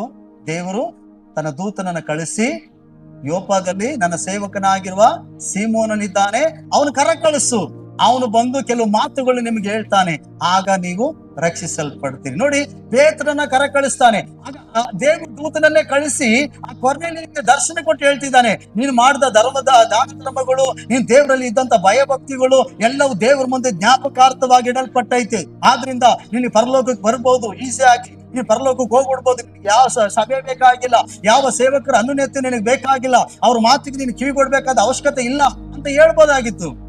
ಹೇಳಲಿಲ್ಲ. ದೇವ್ರ ಏನ್ ಹೇಳ್ತಿದ್ದಾನೆ, ತನ್ನ ದೂತನ ಮೂಲಕವಾಗಿ ಕಳಿಸ್ತಿದ್ದಾನೆ, ನೀನ್ ಎಷ್ಟೇ ದಾನ ಧರ್ಮ ಮಾಡಿದ್ರು, ನೀನ್ ಎಷ್ಟೇ ಉಪಕಾರ ಮಾಡ್ತಿದ್ರು, ದೇವರ ಭಯಭಕ್ತಿ ಉಳ್ಳವನಾಗಿದ್ರು, ದೇವರ ವಾಕ್ಯ ಸತ್ಯವನ್ನು ತಿಳಿದವನಾಗಿದ್ರು, ನಾನು ನೇಮಿಸಿದಂತ ದಾಸನ ಸ್ವರಕ್ಕೆ ನೀನು ಕಿವಿ ಕೊಡಬೇಕು. ಅಲ್ಲೆಲ್ಲೂಯ್ಯ. ನೋಡಿ, ಅದಕ್ಕಾಗಿದ್ದೇನೆ ಯೋಪದಲ್ಲಿರುವಂತ ಸೀಮೋನನ್ನ ಕರ ಕಳಿಸ್ತಾರೆ. ಸೀಮೋನನು ಬಂದು ಅವರ ಮನೆಯಲ್ಲಿ ಯೇಸು ಕ್ರಿಸ್ತನ ಸುವಾರ್ತೆನ ಸಾರುವಾಗ ಕೇಳ್ತಿದ್ದವ್ರು ಎಲ್ಲರ ಮೇಲೆ ಪವಿತ್ರಾತ್ಮನ ಇಳಿದು ಬಂದಂತೆ. ಹಲ್ಲೆಲೂಯ್ಯ. ಹಾಗಾದ್ರೆ ಯೋಚನೆ ಮಾಡಿ, ದೇವ ಮಕ್ಕಳೇ, ದೇವರು ನೇಮಿಸಿದಂತ ದಾಸರಿಗೆ ನಾವು ಕಿವಿಗೊಡಬೇಕು, ದೇವರು ನೇಮಿಸಿದಂತ ಕುರುಬರಿಗೆ ನಾವು ಕಿವಿಗೊಡಬೇಕು. ಹಲ್ಲೆಲೂಯ್ಯ. 8ನೇ ಅಧ್ಯಾಯದಲ್ಲಿ ಅಪೊಸ್ತಲರ ಕೃತ್ಯಗಳು ಓದುವಾಗ ಏನಂತೆ, ನಾನು ಆಗ್ಲೇ ಹೇಳ್ದಂಗೆ ವಿಶ್ವಾಸಿಯಾಗಿದ್ದವನು ಲೀಡರ್ ಆದ, ಈಗ ಯಾರು? ಫಿಲಿಪ್ಪ. ಅವನು ದೇವರು ಉಪಯೋಗಿಸ್ಕೊಳ್ತಾರೆ. ಸಮರ್ಯ ಪಟ್ಟಣದಲ್ಲಿ ಒಂದು ದೊಡ್ಡ ಉಜ್ಜೀವನ, ಲಕ್ಷಗಟ್ಟಲೆ ಜನಗಳು ರಕ್ಷಿಸಲ್ಪಡ್ತಾರೆ. ಅಲ್ಲಿದ್ದಂತ ಮಾಟಮಂತ್ರ ವ್ಯಕ್ತಿಗಳು ಕೂಡ ಮಾಡೋದು ಕೂಡ ಬದಲಾವಣೆ ಆಗ್ತಾರೆ. ಹಲ್ಲೆಲೂಯ್ಯ. ಹೆಚ್ಚು ಜನ ದೀಕ್ಷಾಸ್ಥಾನ ತೆಗೆದುಕೊಳ್ತಾರೆ. ಅರ್ಥ ಆಯ್ತಾ? ಆಗ ಈ ಸೇವಕನಾಗಿರುವಂತ ಫಿಲಿಪ್ಪನು ಆದಿ ಸಭೆಯಲ್ಲಿರುವಂತ ಅಪೊಸ್ತಲರನ್ನ, ಅಂದ್ರೆ ಹಿರಿ ಸೇವಕರನ್ನ ಕರ ಕಳಿಸಿದ್ದೇನೆ, ಅವ್ರ ಮೂಲಕ ದೀಕ್ಷಾಸ್ಥಾನ ಕೊಡಿಸ್ತಾನೆ. ಅವ್ರ ಕೈಗಳು ಇಡುವಾಗ ಪವಿತ್ರಾತ್ಮನ ವರಗಳು ಹೊಂದಿಕೊಳ್ತಾರೆ. ಅಲ್ಲೆಲ್ಲೂಯ್ಯ. ಆ ನಂತರ ಸೇವೆ, ಆ ಸಮರ್ಯ ಪಟ್ಟಣದಲ್ಲಿ ಸೇವೆ ಮಾಡ್ತಿರುವಾಗ್ಲೇ ದೇವರು ಫಿಲಿಪ್ಪನನ್ನ ಇನ್ನೊಂದು ಸ್ಥಳ ಕರ್ಕೊಂಡು ಹೋಗ್ತಾರೆ. ಹೇಗೆ ಗೊತ್ತಾ? ಸುಂಟ್ರ ಗಾಳಿ ಮೂಲಕವಾಗಿ ಅವನು ಎತ್ಕೊಂಡು ಹೋಗ್ತಾರೆ. ಎತ್ಕೊಂಡೋಗಿ ಕಂಚುಕಿಗೆ ಸುವಾರ್ತೆ ಸಾರು ಅಂತ ಹೇಳ್ತಾರೆ. ಅವನೊಬ್ಬ ರಾಣಿಯ ಕೈ ಕೆಳಗಡೆ ಇದ್ದುಕೊಂಡು ಕೆಲಸ ಮಾಡುವಂತ ಒಬ್ಬ ಏನಂತೆ ಖಜಾನ್ಸಿ ಆಗಿರ್ತಾನೆ, ಅಂದ್ರೆ ಹಣಕಾಸು ಸಚಿವ ಆಗಿರ್ತಾನೆ. ಅವನು ಯೆರೂಸಲೇಮ್ ದೇವಾಲಯಕ್ಕೆ ಬಂದು ಪ್ರಾರ್ಥನೆ ಮಾಡಿಕೊಂಡು ಹೋಗ್ಬೇಕಾದ್ರೆ ಯೆಶಾಯನ ಬರೆದ ಪ್ರವಾದನೆ ಗ್ರಂಥ 53ನೇ ಅಧ್ಯಾಯನ ಓದ್ತಾ ಇರ್ತಾನೆ. ಆಗ ದೇವ್ರು ಹೇಳ್ತಾರೆ, ಆ ರಥದ ಜೊತೆ ನೀನು ಓಡಿ ಹೋಗು ಅಂತ. ಆಗ ಆ ಫಿಲಿಪ್ಪನು ಓಡ್ತಾ ಓಡ್ತಾ ಕೇಳ್ತಾನೆ, ಏ ಮನುಷ್ಯನೇ, ನೀನು ಓದ್ತಾ ಇರೋಂತ ಸತ್ಯವೇದ ನಿನ್ಗೆ ಅರ್ಥ ಆಗ್ತಾಯ್ತಾ ಅಂತ ಕೇಳುವಾಗ ಅವನು ಹೇಳ್ತಾನೆ, ಅದ್ರ ಅರ್ಥ ಬಿಡಿಸೋರಿಲ್ಲ ಅಂದ್ರೆ ನನಗೆಂಗ ಅರ್ಥ ಆಗ್ತದೆ, ಬಂದು ನನ್ನ ರಥವನ್ನು ಮೇಲೆ ಕುತ್ಕೊಂಡು ನಾನು ಓದ್ತಿರೋ ಅರ್ಥವನ್ನ ಬಿಡಿಸು ಅಂತ ಹೇಳ್ತಾನೆ. ಹಾಗಾದ್ರೆ ಅವನು ದೇವ ಭಕ್ತನೇ ಆಗಿದ್ದ, ಅವನು ದೇವ ದರ್ಶನಕ್ಕಾಗಿ ದೇವಾಲಯಕ್ಕೆ ಬಂದಿದ್ದಾನೆ, ಪ್ರಾರ್ಥನೆ ಮಾಡಕ್ಕೆ ಬಂದಿದ್ದಾನೆ. ಅವನು ಓದ್ತಾ ಇರೋದು ಸತ್ಯವೇದವೇ. ದೇವ್ರು ಹೇಳ್ಬೋದಾಗಿತ್ತಲ್ಲ, ನೀನು ಹೋಗ್ಬೇಕಾದ ಅವಶ್ಯಕತೆ ಇಲ್ಲ, ಅವನೇ ಓದ್ಕೋತಿದ್ದಾನೆ, ಅವನೇ ರಕ್ಷಣೆ, ಅವನೇ ಪರಲೋಕಕ್ಕೆ ಬಂದ್ಬಿಡ್ತಾನೆ ಬಿಡು ಅಂತ. ಆದ್ರೆ ಫಿಲಿಪ್ಪನ್ ಯಾಕೆ ಸುಂಟ್ರ ಗಾಳಿ ಮೂಲಕವಾಗಿ ದೇವರು ಎತ್ಕೊಂಡು ಹೋಗಿ ಆ ರಥದ ಜೊತೆ ಓಡೋಗಿ, ನೀನು ಅವನಿಗೆ ಕೇಳು, ನೀನು ಓದ್ತಿರೋದು ನಿಮ್ಗೆ ಅರ್ಥ ಆಗ್ತೈತಾ ಅಂತ ಹೇಳಿದ್ರು. ಆಗ ಕೇಳುವಾಗ ಅವನು ಹೇಳ್ತಾನೆ, ಸಾರುವವರು ಇಲ್ದೆ ಇದ್ರ ಅರ್ಥವನ್ನು ಬಿಡಿಸೋರು ಇಲ್ದೇನೆ ನನಗೆ ಹೆಂಗ್ ಅರ್ಥ ಆಗ್ತದೆ? ಇವತ್ತು ಸತ್ಯವೇದ ನೀನು ಎಲ್ಲರ ಕೈಯಲ್ಲೂ ಬೈಬಲ್ ಐತೆ, ಎಲ್ಲರೂ ಸರಿಯಾಗಿ ಅರ್ಥ ಮಾಡ್ಕೊಳ್ತಾರೆ ಅಂತ ಅಲ್ಲ, ಸರಿಯಾಗಿ ಎಲ್ಲರೂ ಕೂಡ ಅರ್ಥ ಮಾಡ್ಕೊಳ್ತಿದೀವಿ ಅನ್ನೋದೇ ಅರ್ಥ ಅಲ್ಲ. ಒಬ್ಬೊಬ್ರು ಅವ್ರ ಉದ್ದೇಶಕ್ಕೆ ಅರ್ಥ ಮಾಡ್ಕೊಳ್ತಾರೆ, ಒಬ್ರು ಸರಿಯಾಗಿ ಅರ್ಥ ಮಾಡ್ಕೊಳ್ತಾರೆ, ಒಬ್ರು ತಪ್ಪಾಗಿ ಅರ್ಥ ಮಾಡ್ಕೊಳ್ತಾರೆ. ಅಲ್ಲೆಲ್ಲೂಯ್ಯ. ಆದ್ರೆ ದೇವರು ನೇಮಿಸಿದಂತ ದಾಸನು ಕೆಳಗಡೆ ಇದ್ದು ಕಲಿಯುವಾಗ, ಕೇಳುವಾಗ ಆ ಸರಿಯಾದ ಮೂಲ ಉದ್ದೇಶಗಳನ್ನ ನಾವು ಅರ್ಥ ಮಾಡ್ಕೊಳ್ತೀವಿ, ದೇವರ ಕರೆಗಳನ್ನ ಅರ್ಥ ಮಾಡ್ಕೊಳ್ತೀವಿ, ದೇವರ ವಾಕ್ಯದ ಏನಂತೆ ಮೌಲ್ಯತೆನ ನಾವು ಅರ್ಥ ಮಾಡ್ಕೊಳ್ತೀವಿ. ಅದಕ್ಕಾಗಿ ಸಭೆ ಏನಾಗಿರ್ಬೇಕಂತೆ? ಸೇವಕರ ಬೋಧನೆಗೆ ಒಳಗಾಗಿರ್ಬೇಕಂತೆ, ಸೇವಕರು ಸಾರುವಂತ ಸುವಾರ್ತೆಗೆ ಕಿವಿಗೊಡುವವರಾಗಿರ್ಬೇಕಂತೆ. ಅಲ್ಲೆಲ್ಲೂಯ್ಯ. ಇವತ್ತು ಸಭೆ ಏನಾಗ್ತೈತೆ? ಸಭೆಯಲ್ಲಿ ಎರಡು ಪ್ರಾಬ್ಲಮ್. ಏನೊಂದು ಪ್ರಾಬ್ಲಮ್? ಪ್ರಸಂಗ ಅಂತ ಬರುವಾಗ, ಸುವಾರ್ತೆ ಅಂತ ಬರುವಾಗ ಸೈತಾನ್ ಏನ್ ಮಾಡ್ತಾನೆ? ಸಭೆಗಳಲ್ಲಿ ಇವತ್ತು ಸೇವಕರ ಮಾತುಗಳು ಕೇಳಬಾರ್ದು, ದೇವರ ವಾಕ್ಯಗಳು ಅಂತ ಬರುವಾಗ ತಪ್ಪಾದ ಆಲೋಚನೆಗಳು ತಗೊಂಡ್ ಬರ್ತಾನೆ. ನೋಡು ಈಗ ವಾಕ್ಯ ಉಪದೇಶ ನಿನಗಾಗಿನೇ, ನಿನಗೋಸ್ಕರನೇ ಉಪದೇಶ ಮಾಡ್ತಾ ಇರೋದವ್ರು. ನೀನೇ ತಾನೇ ಅವತ್ತು ಹಿಂಗಂದಿತ್ತು, ನೀನೇ ತಾನೇ ಹೋದ್ವಾರ ಚರ್ಚಿಗೆ ಬಂದಿತ್ತಿಲ್ಲ, ನೀನೇ ತಾನೇ ತಪ್ಪು ಮಾಡಿದ್ದು, ನಿನ್ ಬಗ್ಗೆನೇ ಯಾರೋ ಚಾಡಿ ಹೇಳಿರ್ಬೋದು, ಹಂಗಿಲ್ಲ ಹಿಂಗಿಲ್ಲ ಏನೋ ಅಂದ್ಲು ಅಂತ. ಅದಕ್ಕೆ ನಿನಗೋಸ್ಕರನೇ ಅವರು ವಾಕ್ಯಗಳನ್ನ ಉಪದೇಶ ಮಾಡ್ತಿದ್ದಾರೆ, ನಿನಗೋಸ್ಕರನೇ ಅವರು ಟಾರ್ಗೆಟ್ ಇಟ್ಟವ್ರೆ. ನೋಡಿ, ದೇವರ ವಾಕ್ಯನ ನೀನು ಸರಿಯಾಗಿ ಅರ್ಥ ಮಾಡ್ಕೊಳ್ಬಾರ್ದು ಅಂತ ಹೇಳಿ ಸೈತಾನು ದೇವರ ವಾಕ್ಯವನ್ನ ತಪ್ಪಾಗಿ ಅರ್ಥ ಮಾಡ್ಕೊಳ್ಳೋಕೆ ನಮ್ಮಲ್ಲಿ ಆಲೋಚನೆಗಳು ಕೊಡ್ತಾನೆ. ಅಲ್ಲೆಲ್ಲೂಯ್ಯ. ಅದಕ್ಕೆ ನಾವು ಕಿವಿಗೊಡಬಾರ್ದು. ದೇವರ ವಾಕ್ಯ ಉಪದೇಶ ಇಲ್ಲಿರುವ ಒಬ್ಬೊಬ್ಬರಿಗೋಸ್ಕರನೂ ಐತೆ. ನಿನಗೋಸ್ಕರನೇ ಉಪದೇಶ, ನಿನಗೋಸ್ಕರನೇ ಉಪದೇಶ, ನನಗೋಸ್ಕರನೇ ಉಪದೇಶ. ಅಲ್ಲೆಲ್ಲೂಯ್ಯ. ನನಗಲ್ಲ ಅಂತ ತಿಳ್ಕೋಬಾರ್ದು. ದೇವರ ವಾಕ್ಯ ನಮ್ಮೆಲ್ಲರಿಗಾಗಿ ಬೋಧಿಸಲ್ಪಡ್ತದೆ. ಜೀವವುಳ್ಳ ಯೇಸುಸ್ವಾಮಿ ಕರೆದಿರುವಂತ ಮಕ್ಕಳಾಗಿರೋ ನಿಮಗೆ ಬೋಧನೆ ಮಾಡದೆ ಆದಿಲೋಗರ್ಗೆ ಬೋಧನೆ ಮಾಡಕ್ಕಾಯ್ತದ? ಯಾರಿಗ್ ಬೇಕು ದೇವರ ವಾಕ್ಯ? ಯಾರಿಗ್ ಬೇಕು ಉಪದೇಶ? ದೇವರ ಆರಿಸಲ್ಪಟ್ಟ ಮಕ್ಕಳಿಗೆ ತಾನೆ ಅಲ್ವಾ? ಯೇಸುಸ್ವಾಮಿ ನಮ್ದೇದವ್ರಿಗೆ ಬೋಧನೆ ಮಾಡದೆ ಹೊರಗಡೆ ಇರೋರಿಗೆ ನಮ್ದೇದವ್ರಿಗೆ ನಾವು ಬೋಧನೆ ಮಾಡಕ್ಕಾಗ್ತದ? ಯೋಚನೆ ಮಾಡಿ. ಹಾಗಾದ್ರೆ ಸೈತಾನ್ ಹೇಳೋ ಮಾತುಗಳಿಗೆ ನೀವು ಕಿವಿಗೊಡಬಾರ್ದು, ನಿಮ್ಮನ್ನು ನೀವು ಮೋಸ ಪಡಿಸ್ಕೋಬಾರ್ದು. ನೀವು ಹೇಳ್ಬೇಕು, ಹೌದು ಈ ವಾರ ನನಗೆ ಇತ್ತು ವಾಕ್ಯ, ನನಗಾಗಿ ದೇವರು ಮಾತನಾಡಿದ್ರು ತನ್ನ ಸೇವಕರ ಮೂಲಕವಾಗಿ. ನಾನು ಸರಿಪಡಿಸ್ಕೊಳ್ಬೇಕಾದದ್ದು ಏನು? ನಾನು ತಿದ್ಕೊಳ್ಬೇಕಾಗಿದ್ದು ಏನು? ನಾನು ನಂಬಬೇಕಾಗಿರೋದು ಏನು? ನಾನು ಸರಿಯಾದಂತ ಮಾರ್ಗದಲ್ಲಿ ಸರಿಪಡಿಸ್ಕೊಳ್ಬೇಕಾದದ್ದು ಏನು? ನಾನು ಹಿಡ್ಕೊಳ್ಬೇಕಾದಂತ ವಿಷಯಗಳು ಏನು? ನಾವು ನಮ್ಮನ್ನ ಪರೀಕ್ಷಿಸಿಕೊಳ್ಳೋಣ. ಅಲ್ಲೆಲ್ಲೂಯ್ಯ. ಸೈತಾನಿಗೆ ಯಾಕೆ ಸ್ಥಳ ಕೊಟ್ಟು ನಾವು ಮೋಸ ಹೋಗ್ಬೇಕು? ಯಾಕೆ ನಾವು ಗರ್ವ ಪಡಬೇಕು? ಯಾಕೆ ನಾವು ಆತ್ಮಿಕ ಜೀವಿತದಲ್ಲಿ ಬಿದ್ದೋಗ್ಬೇಕು? ಯಾಕೆ ನಾವು ದೇವರಿಂದ ಸಭೆಯಿಂದ ದೂರ ಆಗ್ಬೇಕು? ಯೋಚನೆ ಮಾಡಿ. ದೇವರ ವಾಕ್ಯ ನಮಗಾಗಿ ಕೂಡ ಬರೆಯಲ್ಪಟ್ಟದ್ದು, ಉಪದೇಶಗಳು ನಮ್ಮ ಒಬ್ಬೊಬ್ಬರಿಗಾಗಿ ಕೂಡ. ನೀನು ಬಿಟ್ಟು ಇಲ್ಲಿ ಹೊರಗಡೆ, ನೀನು ಒಳಗಡೆ ಇರೋ ನಿನ್ನ ಬಿಟ್ಟು ಇನ್ಯಾರ ಜೊತೆನೂ ಮಾತನಾಡಲ್ಲ ದೇವರು. ಅಲ್ಲೆಲ್ಲೂಯ್ಯ. ಹಾಗಾದ್ರೆ ದೇವರ ವಾಕ್ಯ ನಿನಗಾಗಿ ನನಗಾಗಿ, ಅದನ್ನ ಸರಿಯಾಗಿ ಅರ್ಥ ಮಾಡಿಕೊಳ್ಳೋಣ. ಅಲ್ಲೆಲ್ಲೂಯ್ಯ. ದೇವರ ವಾಕ್ಯ ಹೇಳ್ತಿದೆ, ಅಪೊಸ್ತಲರ ಬೋಧನೆ ಕೇಳುವುದರಲ್ಲಿ ಅವರು ನಿರಂತರಾಗಿದ್ದರಂತೆ. ಯಾವಾಗ ದೇವರ ವಾಕ್ಯನ ಕೇಳುವವರಾಗಿರ್ಬೇಕು, ಒಂದು ವಾಕ್ಯಗಳನ್ನ ಓದುವವರಾಗಿರ್ಬೇಕು, ಅದನ್ನ ಜ್ಞಾನಿಸೋರಾಗಿರ್ಬೇಕು, ಅದನ್ನ ಸರಿಯಾಗಿ ಅರ್ಥ ಮಾಡಿಕೊಂಡು ನಂಬುವವರಾಗಿರ್ಬೇಕು. ನಾವು ಸತ್ಯವೇದನ ತಪ್ಪಾಗಿ ಓದಬಾರ್ದು, ತಪ್ಪಾಗಿ ಅರ್ಥ ಮಾಡ್ಕೊಳ್ಬಾರ್ದು. ಸತ್ಯವೇದದಲ್ಲಿ ದೇವರು ಆಶೀರ್ವಾದಗಳ ಕುರಿತಾಗಿ ಬರೆಯಲ್ಪಟ್ಟೈತೆ, ಶಾಪವನ್ನು ಕೂಡ ಬರೆಯಲ್ಪಟ್ಟೈತೆ. ಮನುಷ್ಯ ತಪ್ಪು ಮಾಡಿದಾಗ ಅವನು ತಪ್ಪಿಗೆ ಬಂದಂತ ಶಿಕ್ಷೆಗಳ ಕುರಿತು ಬರೆಯಲ್ಪಟ್ಟೈತೆ. ಮನುಷ್ಯನು ದೇವರಿಗೆ ವಿಧೇಯನಾಗಿ ದೇವರ ಭಯ ಭಕ್ತಿ ನಡ್ಕೊಂಡೆ ಮನುಷ್ಯನ ಹೇಗೆ ಆಶೀರ್ವದಿಸಲ್ಪಟ್ಟ ಅದನ್ನು ಕೂಡ ಬರೆಯಲ್ಪಟ್ಟೈತಿ. ದೇವರು ಎಲ್ಲ ವಿಷಯಗಳು ಬರೆಯಲ್ಪಟ್ಟೈತೆ. ಸತ್ಯವೇದದಲ್ಲಿ ಇಂಥ ವಿಷಯ ಇಲ್ಲ ಅನ್ನಂಗಿಲ್ಲ. ಅಲ್ಲೆಲ್ಲೂಯ್ಯ. ಒಬ್ಬ ವ್ಯಕ್ತಿ ಹೇಗೆ ಜೀವಿಸ್ಬೇಕು, ಒಂದು ಕುಟುಂಬ ಹೆಂಗೆ ನಡೆಸಬೇಕು, ಮತ್ತೆ ಒಂದು ತಂದೆ ಆಗ್ಲಿ ತಾಯಿ ಆಗ್ಲಿ ಹೇಗೆ ಜೀವನ ಮಾಡ್ಬೇಕು, ಗಂಡ ಹೆಂಡತಿರು ಹೇಗಿರ್ಬೇಕು, ಮತ್ತೆ ಏನಂತೆ ಮಕ್ಕಳುಗಳು ಹೇಗೆ ತಂದೆ ತಾಯಿಗಳು ಗೌರವಿಸ್ಬೇಕು, ನೀನು ಕೆಲಸ ಮಾಡ್ತಿದ್ರೆ ನಿನ್ನ ಯಜಮಾನಿಗೆ ಹೇಗೆ ನೀನು ತಗ್ಗಿಸಿಕೊಂಡು ನಡಿಬೇಕು, ಸಭೆ ಹೇಗೆ ನಡೆಸಬೇಕು, ಪ್ರತಿ ಒಂದೊಂದಕ್ಕೂ ಉಪದೇಶ ಇದೆ. ಅಲ್ಲೆಲ್ಲೂಯ್ಯ. ಎಲ್ಲದಕ್ಕೂ ಕೂಡ ದೇವರು ದೈವ ಜ್ಞಾನದ ಭಂಡಾರವೇ ಸತ್ಯವೇದದಲ್ಲಿ ಇಟ್ಟಿದ್ದಾನೆ. ಅರ್ಥ ಆಯ್ತಾ?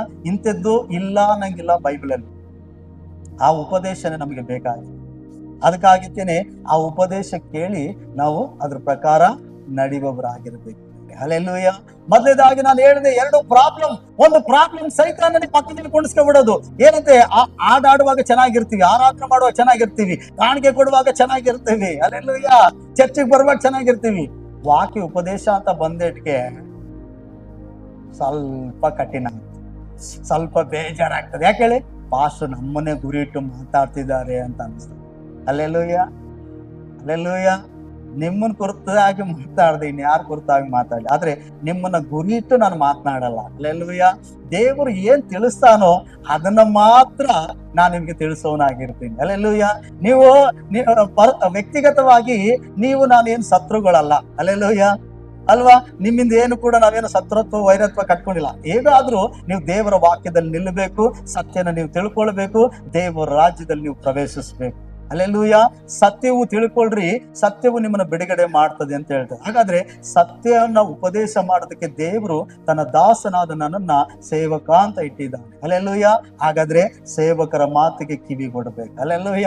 ನನ್ನ ಮೇಲೆ ನೇಮಿಸಲ್ಪಟ್ಟಂತ ಇನ್ನೂ ದೊಡ್ಡ ಸೇವಕರಿದ್ದಾಗ ನಾನೊಬ್ಬ ನಾಯಕನ ಕೆಳಗಡೆ ಇದ್ರೆ ಆ ನಾಯಕನ ಮಾತಿಗೆ ನಾನು ವಿಧೇಯನಾಗ್ತೀನಿ. ಅಲ್ಲೆಲ್ಲೂಯ. ಯಾಕೆಂದ್ರೆ ಇದು ವಾಕ್ಯ ಉಪದೇಶದ ಗುರಿಯಾಗಿದೆ. ಅಲ್ಲೆಲ್ಲೂಯ. ನಾವು ನಂಬಿದ್ದೀವಿ, ಸ್ವಾಮಿ ನಂಬಿದ್ದೀವಿ. ಈಗ ಏನಂತೆ, ದೇವ್ರ ವಾಕ್ಯ ಸತ್ಯ ಗೊತ್ತಾಯ್ತು, ಇಷ್ಟ ಬಂದಂಗೆ ತಿರುಗೋಣ, ಇಷ್ಟ ಬಂದಂಗೆ ಜೀವಿಸೋಣ, ಇಷ್ಟ ಬಂದಂಗೆ ಮಾತಾಡೋಣ, ಎಲ್ಲಿ ಬೇಕಲ್ಲಿ ಪ್ರಾರ್ಥನೆ ಮಾಡಕ್ ಹೋಗೋಣ, ಎಲ್ಲಿ ಬೇಕಾದಲ್ಲಿ ಏನಂತೆ ಹಂಗಲ್ಲ. ಒಂದು ಕಟ್ಟುಪಾಡು ನಮಗಿದೆ, ಒಂದು ವಿಧಿಯತ್ವ ಇದೆ, ಒಂದು ಸಭೆ ಇದೆ, ಒಂದು ನಿಯಮ ಇದೆ ನಮ್ಗೆ. ಆ ರೀತಿಯಾಗಿ ನಾವು ಏನ್ ಮಾಡ್ಬೇಕು, ಮಾಡಬೇಕಾಗಿದೆ. ಅಲ್ಲೆಲ್ಲೂಯ. ಹಾಗಾಗಿ ಕರ್ತನಲ್ಲಿ ಪ್ರಿಯರೇ, ಎರಡನೇ ಪ್ರಾಬ್ಲಮ್ ಏನಂತಂದ್ರೆ ನಾವು ದೇವರ ವಾಕ್ಯವನ್ನ ಸರಿಯಾಗಿ ಅರ್ಥ ಮಾಡ್ಕೊಳ್ತಾರೆ. ಅಲ್ಲೆಲ್ಲೂಯ. ದೇವರ ವಾಕ್ಯ ನಾವ್ ಏನ್ ಮಾಡ್ಬೇಕಂತೆ, ಸರಿಯಾಗಿ ಅರ್ಥ ಮಾಡ್ಕೊಳ್ಳಬೇಕು. ಒಂದು ಪ್ರಾಬ್ಲಮ್, ಪ್ರಸಂಗ ಮಾಡುವಾಗಲೇ ಸೇವಕರು ನಮ್ಮನ್ನ ಗುರಿ ಇಟ್ಟು ಮಾತನಾಡ್ತಾರೆ, ನಮಗಾಗಿ ಮಾತನಾಡ್ತಾರೆ ಅಂತ ಹೇಳಿ ತಪ್ಪಾಗಿ ಅರ್ಥ ಮಾಡ್ಕೊಳ್ಳುವಂತ ಸೈತಾನನ ಆಲೋಚನೆ ಆಗಿರ್ತದೆ ಒಂದು. ಎರಡನೇದಾಗಿ, ದೇವರ ವಾಕ್ಯಕ್ಕೆ ಬರುವಾಗ ನಾವು ಕೆಲವ್ರು ಏನ್ ಮಾಡಲ್ಲ, ವಾಕ್ಯನೇ ಓದಲ್ಲ, ಬೈಬಲ್ನ ಸರಿಯಾಗಿ ಓದಲ್ಲ. ಅರ್ಥ ಇದ್ರ, ಸರಿಯಾಗಿ ಅರ್ಥ ಮಾಡ್ಕೊಳ್ಳಲ್ಲ. ತಮಗ್ ತಿಳಿದಂಗ ಅರ್ಥ ಮಾಡ್ಕೊಂಡು ಸತ್ಯವೇದದಲ್ಲಿ ಇದು ಬರೆಯಲ್ಪಟ್ಟಿಲ್ವಾ, ಇದು ಈ ತರ ಮಾಡ್ಬಾರ್ದು ಅಂತ ಆಯ್ತಾ, ಹಿಂಗ್ ಮಾಡ್ಬಾರ್ದಾಯ್ತಾ, ಇಲ್ಲಿ ಹೋಗ್ಬೇಡ ಅಂತ ಬರ್ದೈತಾ, ಇದು ಮಾಡ್ಬೇಡ ಅಂತ ಆಯ್ತಾ, ದೇವ್ರು ಹೇಳಿದ್ದಾನೆ ಎಲ್ಲಾ ಮಾಡು ಅಂತ ಅವರೇ ಸೇವಕರೇ ಸುಳ್ಳು ಹೇಳೋದು, ಸೇವಕರೇ ನಮ್ಮನ್ನ ಕಟ್ಟುಪಾಡಲ್ಲಿ ಇಡಕ್ ನೋಡೋದು, ಅದು ಮಾಡ್ಬೇಡ, ಇದು ಮಾಡ್ಬೇಡ, ಇದು ಮುಟ್ಬೇಡ, ಹಂಗೆ ಹಿಂಗೆ ಅಂತ ಹೇಳ್ತಾರೆ ಅಂತ ಹೇಳ್ತಾರೆ. ಸತ್ಯವನ್ನು ನೀವು ತಿಳ್ಕೊಳ್ರಿ. ಅಲ್ಲೆಲ್ಲೂಯ. ನೀವು ಕೂಡ ತಿಳ್ಕೊಳ್ರಿ, ಸರಿಯಾಗಿ ಅರ್ಥ ಮಾಡ್ಕೊಳ್ರಿ. ಅಲ್ಲೆಲ್ಲೂಯ. ಎರಡನೇ ಪ್ರಾಬ್ಲಮ್ ಏನಪ್ಪಾ ಅಂದ್ರೆ, ಜನರು ದೇವರ ವಾಕ್ಯನೇ ಓದಲ್ಲ. ಅಲ್ಲೆಲ್ಲೂಯ. ಕೆಲವರು ಓದಿದ್ರೆ ತಪ್ಪಾಗಿ ಅರ್ಥ ಮಾಡ್ಕೋತಾರೆ, ಇನ್ನು ಕೆಲವರು ಸತ್ಯವೇದವನ್ನೇ ಓದಲ್ಲ, ವಾಕ್ಯನೇ ಓದಲ್ಲ. ಅಲ್ಲೆಲ್ಲೂಯ. ವಾಕ್ಯ ಓದೋದ್ರಿಂದ ಏನಾಗ್ತದೆ, ದೇವರ ಉದ್ದೇಶಗಳನ್ನ ಅರ್ಥ ಮಾಡ್ಕೋತೀವಿ, ದೇವರ ಚಿತ್ತವನ್ನ ತಿಳ್ಕೊಳ್ತೀವಿ, ದೇವರು ನಮಗಾಗಿ ಏನ್ ಆಶೀರ್ವಾದ ಇಟ್ಟಿದ್ದಾನೆ ಅನ್ನೋದು ನಮ್ಗೆ ಅರ್ಥ ಆಗ್ತದೆ, ದೇವರು ನಮ್ಮನ್ನ ಯಾಕೆ ಕರೆದಿದ್ದಾನೆ ಅನ್ನೋದನ್ನ ಅರ್ಥ ಆಗ್ತದೆ. ಅಲ್ಲೆಲ್ಲೂಯ. ದೇವರು ಯಾವ್ದನ್ನ ಮಾಡು, ಯಾವ್ದನ್ನ ಮಾಡ್ಬೇಡ, ಯಾವ್ದು ಸರಿ ತಪ್ಪು ಅನ್ನೋ ಎಲ್ಲ ತಿಳ್ಕೊಳ್ಳೋದು ದೇವರ ವಾಕ್ಯದಿಂದ. ದೇವರಿಗೆ ಯಾವ್ದು ಇಷ್ಟ ಆಗಿದೆಯೋ, ಯಾವ್ದು ಇಷ್ಟ ಇಲ್ವೋ, ಯಾವ ರೀತಿಯಾಗಿ ನಾನು ನಡೀತಿದ್ದೀನಿ, ನನ್ನ ನಡತೆ, ನನ್ನ ಅಭಿಪ್ರಾಯ, ನನ್ನ ಯೋಚನೆಗಳು ದೇವರಿಗೆ ಇಷ್ಟ ಆಗಿದೆಯೋ ಇಲ್ಲವೋ ಅಂತ ತಿಳ್ಕೊಳ್ಳೋದೇ ಈ ದೇವರ ವಾಕ್ಯದಿಂದ, ಉಪದೇಶದಿಂದ. ಅದಕ್ಕಾಗಿ ದೇವರ ಮಕ್ಕಳೇ, ನಾವು ದೇವರ ವಾಕ್ಯವನ್ನ ಸರಿಯಾಗಿ ಅರ್ಥ ಮಾಡ್ಕೊಳ್ಬೇಕು, ಮತ್ತೆ ಓದುವವರಾಗಿರ್ಬೇಕು. ಅಲ್ಲೆಲ್ಲೂಯ. ಹಾಗಾಗಿ ದೇವರ ವಾಕ್ಯ ಹೇಳ್ತದೆ, ಓದಿದವರು ಬಹಳ ಜನ ಇದ್ದೀರಿ, ಓದಿರೋರು ಇದ್ದೀರಿ, ಎಲ್ಲರಿಗೂ ದೇವರು ಉಪದೇಶಕರನ್ನ ಇಟ್ಟಿದ್ದಾರೆ. ಅದಕ್ಕೆ ದೇವರ ವಾಕ್ಯ ಹೀಗೆ ಹೇಳ್ತದೆ, ಜ್ಞಾನೋಕ್ತಿಗಳಲ್ಲಿ, ದೇವ ದರ್ಶಕರಿಲ್ಲ ಅಂದ್ರೆ, ಉಪದೇಶ ಮಾಡುವವರು ಇಲ್ಲ ಅಂದ್ರೆ ಜನರು ದೇವರ ಆಜ್ಞೆನ ಮೀರಿ ದೇವರಿಗೆ ವಿರೋಧವಾಗಿ ಪಾಪ ಮಾಡ್ತಾರಂತೆ. ಅದಕ್ಕಾಗಿ ದೇವರು ಸೇವಕರನ್ನ ಇಟ್ಟಿರೋದು. ಯಾಕಂದ್ರೆ ನಿಮ್ಮನ್ನ ಎಚ್ಚರಿಸುವುದಕ್ಕಾಗಿ, ನಿಮ್ಮ ತಿದ್ದುವುದಕ್ಕಾಗಿ, ಸರಿ ಮಾರ್ಗದಲ್ಲಿ ನಡೆಸುವುದಕ್ಕಾಗಿ, ದೈವ ಭಯದಲ್ಲಿ ನಡೆಸುವುದಕ್ಕಾಗಿ, ದೇವರ ಸತ್ಯ ವಾಕ್ಯ ಉಪದೇಶದಲ್ಲಿ ಬೆಳಕಿನಲ್ಲಿ ನಿಮ್ಮನ್ನ ಮಾರ್ಗದರ್ಶನ ಮಾಡುವುದಕ್ಕಾಗಿ ಸೇವಕರನ್ನು ನೀಡಲ್ಪಟ್ಟಿರುತ್ತೆ. ಅದಕ್ಕಾಗಿತ್ತೇನೆ ಇವತ್ತು ನಾವು ತಪ್ಪಾಗಿ ಕೇಳಬಾರ್ದು. ಕೆಲವರು ಅಂತಾರೆ ಏನಂದ್ರೆ, ಹಂಗಾರ ನನ್ಗೆಲ್ಲಾ ಗೊತ್ತು, ನನಗೆ ಬೈಬಲ್ ಎಲ್ಲಾ ಗೊತ್ತು, ನಾನು ಓದಿ ಅರ್ಧ ತಿಳಿದ್ಬಿಟ್ಟಿದ್ದೀನಿ, ಸೇವಕರ ಪ್ರಸಂಗ ಏನೋ ನನಗೆ ಬಿಟ್ರೆ ನಾನೇ ಪ್ರಸಂಗ ಮಾಡ್ಬಿಡ್ತೀನಿ, ಅವ್ರಿಗಿಂತ ಚೆನ್ನಾಗಿ ಪ್ರಸಂಗ ಮಾಡ್ತೀನಿ, ಆ ರೀತಿಯಾದ ಯೋಚನೆಗಳು, ಆ ರೀತಿಯಾದ ಮರ್ಮಗಳು, ಆ ರೀತಿಯಾದಂತ ಏನಂತೆ ಗುಡಾರ್ಥಗಳು ನಾನು ತಿಳ್ಕೊಂಡಿದ್ದೀನಿ ಅಂತ ಹೇಳ್ತಾರೆ. ಅಲ್ಲೆಲ್ಲೂಯ್ಯ. ನೀವು ಸಾರಬಹುದು ದೇವರು ಉಪಯೋಗಿಸಿಕೊಳ್ಳುವಾಗ, ಅಲ್ಲೆಲ್ಲೂಯ್ಯ, ಆದ್ರೆ ಹೆಚ್ಚಿಸ್ಕೊಳ್ಳಬಾರ್ದು. ಅಲ್ಲೆಲ್ಲೂಯ್ಯ. ಹಾಗಾದ್ರೆ ನಿನಗೆ ಗೊತ್ತಿದ್ರು ಕೂಡ ದೇವರ ಸೇವಕರ ಕೆಳಗಡೆ ನೀನು ವಿಧಿಯಳಾಗಿ ದೇವರವ್ರ ಮೂಲಕ ಏನ್ ತಿಳಿಸ್ತಾನೋ, ಏನು ಮಾರ್ಗದರ್ಶನವನ್ನು ಕೊಡ್ತಾರೋ ಅದ್ರ ಪ್ರಕಾರ ಮಾಡುವುದು ದೇವರಿಗೆ ಮೆಚ್ಚುಗೆಯಾಗಿದೆ. ಅದಕ್ಕಾಗಿ ಅಪೊಸ್ತಲರು ಆತನ ಬೋಧನೆ ಕೇಳುವುದರಲ್ಲಿ, ಸಭೆ ವಿಶ್ವಾಸಿಗಳು ಅಪೊಸ್ತಲರ ಬೋಧನೆ ಕೇಳುವುದರಲ್ಲಿ ನಿರಂತರಾಗಿದ್ರಂತೆ. ಯಾವಾಗ್ಲೂ ಬಂದು ಕೇಳ್ತಿದ್ದಿಲ್ಲ, ಇಷ್ಟ ಬಂದಂಗೆ ಕೇಳ್ತಿದ್ದಿಲ್ಲ, ಅವರು ಯಾವಾಗ್ಲೂ ಕೇಳ್ತಿದ್ರಂತೆ, ಅದಕ್ಕೆ ವಿಧಿಯರಾಗ್ತಿದ್ರಂತೆ. ನಾವು ಸತ್ಯವೇದನ ಯಾವಾಗ್ಲೂ ಓದಬೇಕು, ಯಾವಾಗ್ಲೂ ಪ್ರಾರ್ಥಿಸುವಾಗ ದೇವರ ವಾಕ್ಯನ ಓದಬೇಕು, ದೇವರ ಚಿತ್ತ ನಮಗೆ ಅರ್ಥ ಆಗ್ತದೆ. ದೇವರು ನಮ್ಮನ್ನ ಯಾವೊಂದು ಉದ್ದೇಶಕ್ಕಾಗಿ ಏನಂತೆ ನಮ್ಮನ್ನ ಕರೆದಿದ್ದಾನೋ ಅದನ್ನ ಅರ್ಥ ಮಾಡ್ಕೊಳ್ತೀವಿ, ನಮ್ಮ ಕುಟುಂಬದಲ್ಲಿ ಇರುವಂತ ದೇವರ ಉದ್ದೇಶಗಳು ಅರ್ಥ ಮಾಡ್ಕೊಳ್ತೀವಿ. ದೇವರ ವಾಕ್ಯನ ಓದಬೇಕು, ಮತ್ತೆ ದೇವರ ವಾಕ್ಯವನ್ನ ಕೇಳಬೇಕು, ನಾವು ಪ್ರಸಂಗಗಳನ್ನ ಕೇಳಬೇಕು. ಅಲ್ಲೆಲ್ಲೂಯ್ಯ. ಹಾಗಾಗಿ ದೇವರ ಮಕ್ಕಳೇ, ಕೆಲವರು ಹೀಗೆ ಹೇಳ್ತಾರೆ ಏನಂದ್ರೆ, ನಾವು ಮನೇಲೆ ಕೂತ್ಕೊಂಡು ಪ್ರಾರ್ಥನೆ ಮಾಡ್ತೀವಿ, ಈಗ ಯೂಟ್ಯೂಬ್ ಅಲ್ಲಿ ಒಳ್ಳೊಳ್ಳೆ ವಾಕ್ಯಗಳು ಬರ್ತಾ ಐತಿ, ಈಗ ಒಳ್ಳೊಳ್ಳೆ ಚರ್ಚಿಂದ ಪಾಸ್ಟರ್ಗಳು ಪ್ರಸಂಗ ಮಾಡಕ್ ಸ್ಟಾರ್ಟ್ ಆಗ್ಬಿಟ್ಟವ್ರು. ಅಲ್ಲೆಲ್ಲೂಯ್ಯ. ಅದು ಬೇರೆ ಸಮಯಕ್ಕೆ ಉಪಯೋಗ ಆಗಿರ್ತದೆ. ಆದ್ರೆ ನಾವುಗಳು ಭಾನುವಾರ ಆಯ್ತು ಅಂದ್ರೆ ನಮ್ಮ ಸ್ಥಾನಿಕ ಸಭೆಗೆ ಹೋಗಬೇಕು. ನಾವು ಸ್ಥಾನಿಕ ಸಭೆಗೆ ಹೋಗಿ ನಾವು ದೇವರನ್ನ ಆರಾಧಿಸಿ ಅಲ್ಲಿ ನಮಗೆ ನೇಮಿಸಲ್ಪಟ್ಟಂತ ದೇವ ಸೇವಕರ ಮೂಲಕ ದೇವರು ಏನು ಮಾತನಾಡ್ತಾನಲ್ಲ ಆ ವಾಕ್ಯಗಳಿಗೆ ಕಿವಿಗೊಡಬೇಕು ಪ್ರಿಯ. ಅದಕ್ಕೆ ದೇವರ ವಾಕ್ಯ ಇಬ್ರಿಯ ಪತ್ರಿಕೆ ಹೇಳ್ತದೆ, ಕೆಲವರು ಸಭೆಯಾಗಿ ಕೂಡಿಕೊಳ್ಳುವ ರೂಢಿಯನ್ನ ಬಿಟ್ಟಿದ್ದಾರೆ ಅಂತ ಹೇಳ್ತದೆ. ನಾವು ಬಿಡಬಾರದು. ಅಲ್ಲೆಲ್ಲೂಯ್ಯ. ಸ್ಥಾನಿಕ ಸಭೆಗೆ ಬರಬೇಕು. ಸ್ಥಾನಿಕ ಸಭೆಯಲ್ಲಿ ದೇವರು ಮಾತನಾಡುವಂತ ಮಾತುಗಳು ನಾವು ಕೇಳಬೇಕು. ಅಲ್ಲೆಲ್ಲೂಯ್ಯ. ಹಾಗಾಗಿದ್ದೇನೆ ದೇವರ ವಾಕ್ಯ ಉಪದೇಶಕ್ಕೆ ಮೊದಲು ನಾವು ಒಳಗಾಗಬೇಕು. ದೇವರ ವಾಕ್ಯಕ್ಕೆ ವಿಧೇಯತ್ವವನ್ನು ನಾವು ತೋರಿಸ್ಬೇಕು. ದೇವರ ವಾಕ್ಯಕ್ಕೆ ಏನ್ ತೋರಿಸ್ಬೇಕು? ನಾವು ವಿಧೇಯತ್ವವನ್ನ ತೋರಿಸ್ಬೇಕು. ಹಾಗಾದ್ರೆ ಆದಿ ಸಭೆಯಲ್ಲಿದ್ದಂತ ಮೊದಲನೇ ಗುಣ ಏನಪ್ಪ? ಮೊದಲನೇ ಗುಣ ಏನು? ಅವರ ಅಪೊಸ್ತಲರ ಬೋಧನೆಯನ್ನ ಕೇಳುವುದರಲ್ಲಿ ನಿರಂತರಾಗಿದ್ರು. ಅರ್ಥ ಆಯ್ತಾ? ನಿರಂತರಾಗಿದ್ರು. ಅಲ್ಲೆಲ್ಲೂಯ್ಯ. ವಾಕ್ಯ ನಾವು ಕೇಳುವವರಾಗಿರ್ಬೇಕು, ಮತ್ತೆ ಅದ್ರ ಪ್ರಕಾರ ನಡೆಯುವವರಾಗಿರ್ಬೇಕು. ದೇವರ ವಾಕ್ಯದ ಉಪದೇಶದ ಉದ್ದೇಶ ಏನಾಗಿದೆ ಎಂಬುದಾಗಿ ಸರಿಯಾಗಿ ಪ್ರಾರ್ಥನೆ ಪೂರ್ವಕವಾಗಿ ನಾವು ಅರ್ಥ ಮಾಡಿಕೊಳ್ಳುವರಾಗಿರ್ಬೇಕು. ಅಲ್ಲೆಲ್ಲೂಯ್ಯ. ಎರಡನೇದಾಗಿ ವಾಕ್ಯ ಹೇಳ್ತದೆ, ಸಹೋದರರ ಅನ್ಯೋನ್ಯತೆಯಲ್ಲಿ. ಅಲ್ಲೆಲ್ಲೂಯ್ಯ. ಯಾರು ದೇವರ ವಾಕ್ಯವನ್ನ ಸರಿಯಾದ ರೀತಿಯಲ್ಲಿ ಅರ್ಥ ಮಾಡ್ಕೊಳ್ತಾರೋ, ಆಳವಾಗಿ ಅರ್ಥ ಮಾಡ್ಕೊಳ್ತಾರೋ, ಒಳ್ಳೆ ಮನಸ್ಸಿನಿಂದ ಅರ್ಥ ಮಾಡ್ಕೊಳ್ತಾರೋ, ಅವ್ರಿಗೆ ಅರ್ಥ ಆಗ್ತದೆ ವಾಕ್ಯದ ಉಪದೇಶ ಏನಂದ್ರೆ ನಾವೆಲ್ಲರೂ ಒಟ್ಟಾಗಿರ್ಬೇಕು ಅಂತ. ಅಲ್ಲೆಲ್ಲೂಯ್ಯ. ಎರಡನೇದಾಗಿ ಆದಿ ಅಪೊಸ್ತಲರು ಏನಂತೆ ಅಪೊಸ್ತಲರ ಬೋಧನೆ ಕೇಳ್ತಿದ್ರು. ಆ ಬೋಧನೆ ದೇವರ ವಾಕ್ಯದ ಉಪದೇಶ ಕೇಳ್ತಾ ಇರೋದ್ರಿಂದ ಅವರಲ್ಲಿ ಭೇದ ಭಾವ ಇತ್ತಿಲ್ಲ.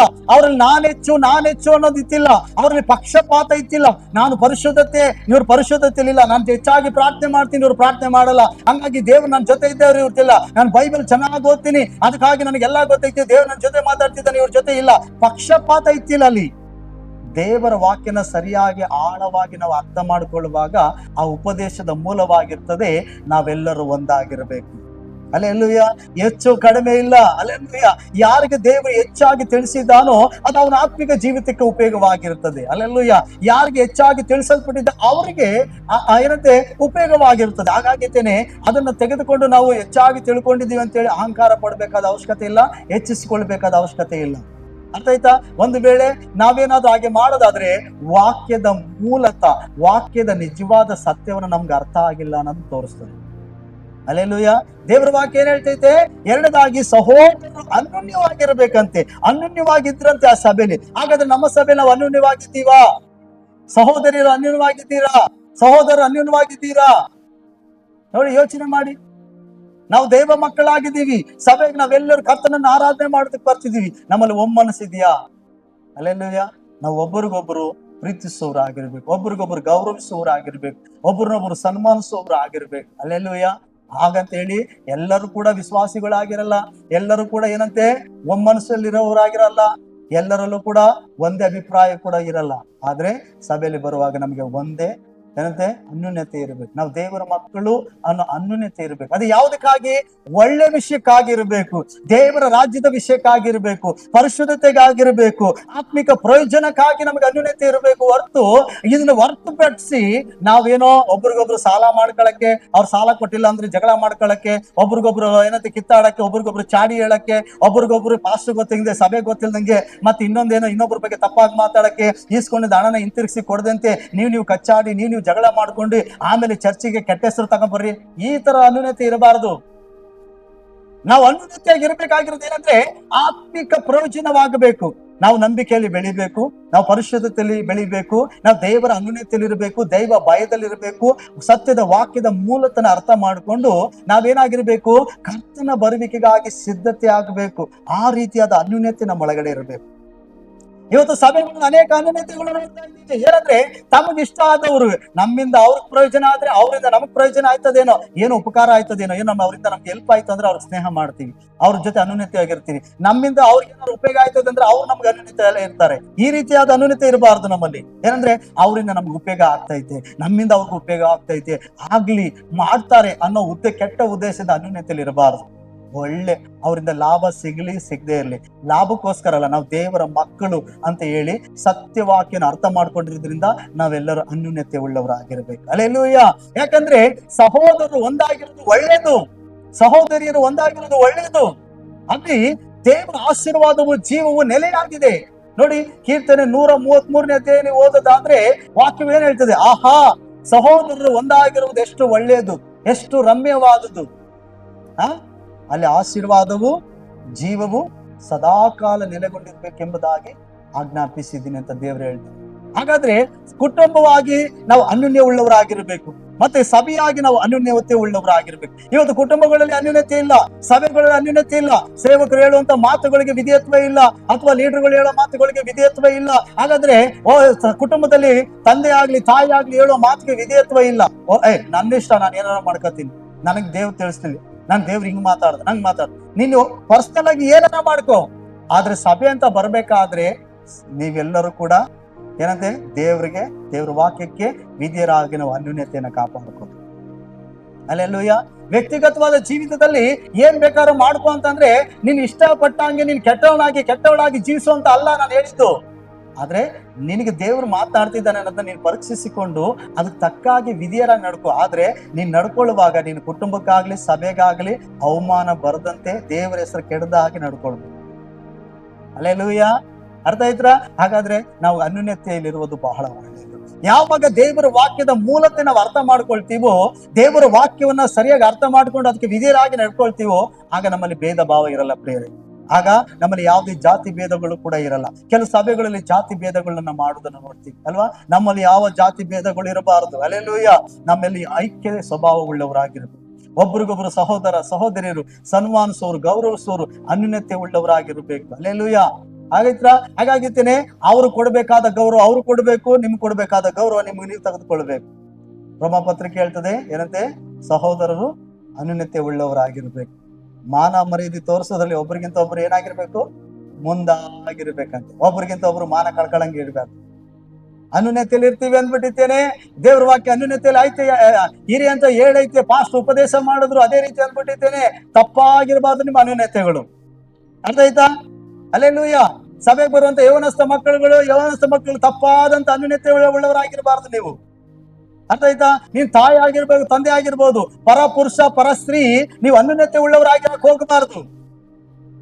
ಅರ್ಥ ಆಯ್ತಾ? ಸಹೋದರ ಅನ್ಯೋನ್ಯತೆ ಉಳ್ಳವರಾಗಿರ್ಲಿ, ಸಹೋದರಿಯರು ಅನ್ಯೋನ್ಯತೆ ಉಳ್ಳವರಾಗಿರಿ. ಅರ್ಥ ಆಯ್ತಾ? ಪರ ಪುರುಷ ಪರ ಸ್ತ್ರೀ ಪರ ಏನಂತ ಯವನಸ್ಥ ಮಕ್ಕಳು, ಹೆಣ್ಣು ಮಕ್ಕಳಾಗ್ಲಿ ಗಂಡು ಮಕ್ಕಳಾಗ್ಲಿ ಅನ್ಯೋನ್ಯತೆಗೆ ಇರ್ತೀವಿ ಅನ್ನಕ್ ಹೋಗ್ಬೇಡಿ. ಅದು ಪಾಪಕ್ಕೆ ಎಡೆ ಕೊಟ್ಟಂಗ ಆಗ್ತದೆ. ಅಲ್ಲೆಲ್ಲೂಯ್ಯ. ಅರ್ಥ ಆಯ್ತಾ? ಹಾಗಾದ್ರೆ ನಮಗೆ ಇರಬೇಕಾದ ಅನ್ಯೋನ್ಯತೆ ಯಾರ ಜೊತೆ? ಕ್ರಿಸ್ತನೊಟ್ಟಿಗೆ ಮತ್ತು ದೇವ ಮಕ್ಕಳಾದ ನಮ್ಮೊಟ್ಟಿಗೆ. ಅನ್ಯೋನ್ಯತೆ ಅಂತಂದ್ರೆ ಒಬ್ಬರಿಗೊಬ್ಬರು ಸನ್ಮಾನಿಸೋದು, ಗೌರವಿಸುವಂಥದ್ದು. ಅಲ್ಲೆಲ್ಲೂಯ್ಯ. ಅರ್ಥ ಆಯ್ತಾ? ಈ ಅನ್ಯೋನ್ಯತೆ ನಮ್ಮ ಒಳಗಡೆ ಇರುತ್ತೆ. ಅನ್ಯೋನ್ಯತೆ ಇಲ್ಲ. ಕುಟುಂಬಗಳಲ್ಲಿ ನೋಡುವಾಗ ರಾತ್ರಿ ಕುಟುಂಬ ಪ್ರಾರ್ಥನೆ ಕರೆದ್ರೆ ಜಗಳ ಮಾಡ್ಕೊಂಡ್ ಬರೋದು, ಅನ್ಯೋನ್ಯತೆನೇ ಇಲ್ಲ.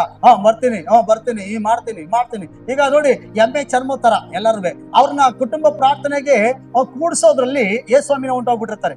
ಯಾಕಂದ್ರೆ ಇವ್ರಲ್ಲಿ ಅನ್ಯೋನ್ಯತೆ ಇರಲ್ಲ ನಡಿ ಅಂತ. ಅರ್ಥ ಆಯ್ತಾ? ಪ್ರಾರ್ಥನೆ ಮಾಡಿ ಅಲ್ಲೆಲ್ಲೂ ಹೇಳಿ ಆಮೇಲೆ ಹೇಳಿ ಮುಗಿಸೋಷ್ಟರಲ್ಲಿ ಮುಗಿದ ತಕ್ಷಣ ನೋಡಿ ಕಿತ್ತಾಡ್ತಾ ಇರ್ತಾರೆ. ಮುಗಿದ ತಕ್ಷಣ ನೋಡಿ ಜಗಳ ಮಾಡ್ತಾ ಇರ್ತಾರೆ, ವಾದಿಸ್ತಾ ಇರ್ತಾರೆ. ಅವಾಗ ಈಗ ಪ್ರಾರ್ಥನೆ ಮಾಡ್ತೀನಿ ನೀನು, ಈಗ ನೀನು, ಈಗ ದೇವ್ರ ವಾಕ್ಯ ಕೇಳ್ದಲ್ಲ, ಯಾಕೆ ಹಿಂಗ್ ಮಾಡ್ತೀರಿ ಅಂದ್ರೆ ಅಲ್ಲಿ ಪ್ರಾರ್ಥನೆ ಮಾಡಿದ್ರು ದೇವ್ರ ಇತ್ತಿಲ್ಲ, ಅಲ್ಲಿ ಬೈಬಲ್ ಓದಿದ್ರು ದೇವ್ರ ಇತ್ತಿಲ್ಲ. ಕಾರಣ ಏನು? ಅವ್ರ ಅನ್ಯೋನ್ಯತೆಯಲ್ಲಿ ಇಲ್ವಲ್ಲ.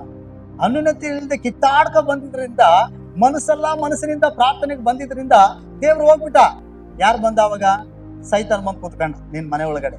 ನೀನ್ ಎಲ್ಲಾರು ಪ್ರಾರ್ಥನೆ ಮಾಡ್ದೆ, ದೇವ್ರು ಕೇಳ್ತಿದ್ದಾನೆ ಅಂತ ಪ್ರಾರ್ಥನೆ ಮಾಡ್ತಾ ಕೂತಿದ್ದಿ. ಆದ್ರೆ ಪ್ರಾರ್ಥನೆ ಮುಗಿದ್ಮೇಲೆ ಏನಾಯ್ತು? ದೇವರು ಸಮಾಧಾನಕ್ಕೆ ಕಾರಣ. ಹೌದಲ್ವಾ? ಪ್ರಾರ್ಥನೆ ಮಾಡಿದ್ಮೇಲೆ ನಿನ್ನಲ್ಲಿ ಸಮಾಧಾನ ಆಯ್ತಾ? ನಿನ್ ಕುಟುಂಬದಲ್ಲಿ ಸಮಾಧಾನ ಬಂತ? ನಿನ್ನ ಆಲೋಚನೆಯಲ್ಲಿ ಸಮಾಧಾನ ಬಂತ? ದೇವ್ರು ಇದ್ದಾನೆ ಅಂತ ಅರ್ಥ. ಸಮಾಧಾನ ಇಲ್ಲದೆ ಒಬ್ರಿಗೊಬ್ರು ವಾದಿಸ್ತಿದ್ದೀರಿ, ಕಿತ್ತಾಡ್ತಿದ್ದೀರಿ, ಜಗಳ ಮಾಡ್ತಿದ್ದೀರಿ, ಚೀರಾಡ್ತಿದ್ದೀರಿ ಅಂದಕ್ಕೆ ನೀವು ಅರ್ಥ ಮಾಡ್ಕೋಬೇಕು, ನಮ್ಮ ಪ್ರಾರ್ಥನೆಯಲ್ಲಿ ದೇವ್ರಿಲ್ಲ, ದೆವ್ವ ಬಂದಿದ್ದ. ಯಾರು ಬಂದಿದ್ದ? ಸೈತಾನ್ ಬಂದ್ ಕೂತಿದ್ದ. ಇಷ್ಟೋ ತನಕ ಸೈತಾನ್ ಮುಂದೆ ನಾವು ಆರಾಧನೆ ಮಾಡಿದ್ದೀವಿ ಅಂತ ತಿಳ್ಕೋಬೇಕು.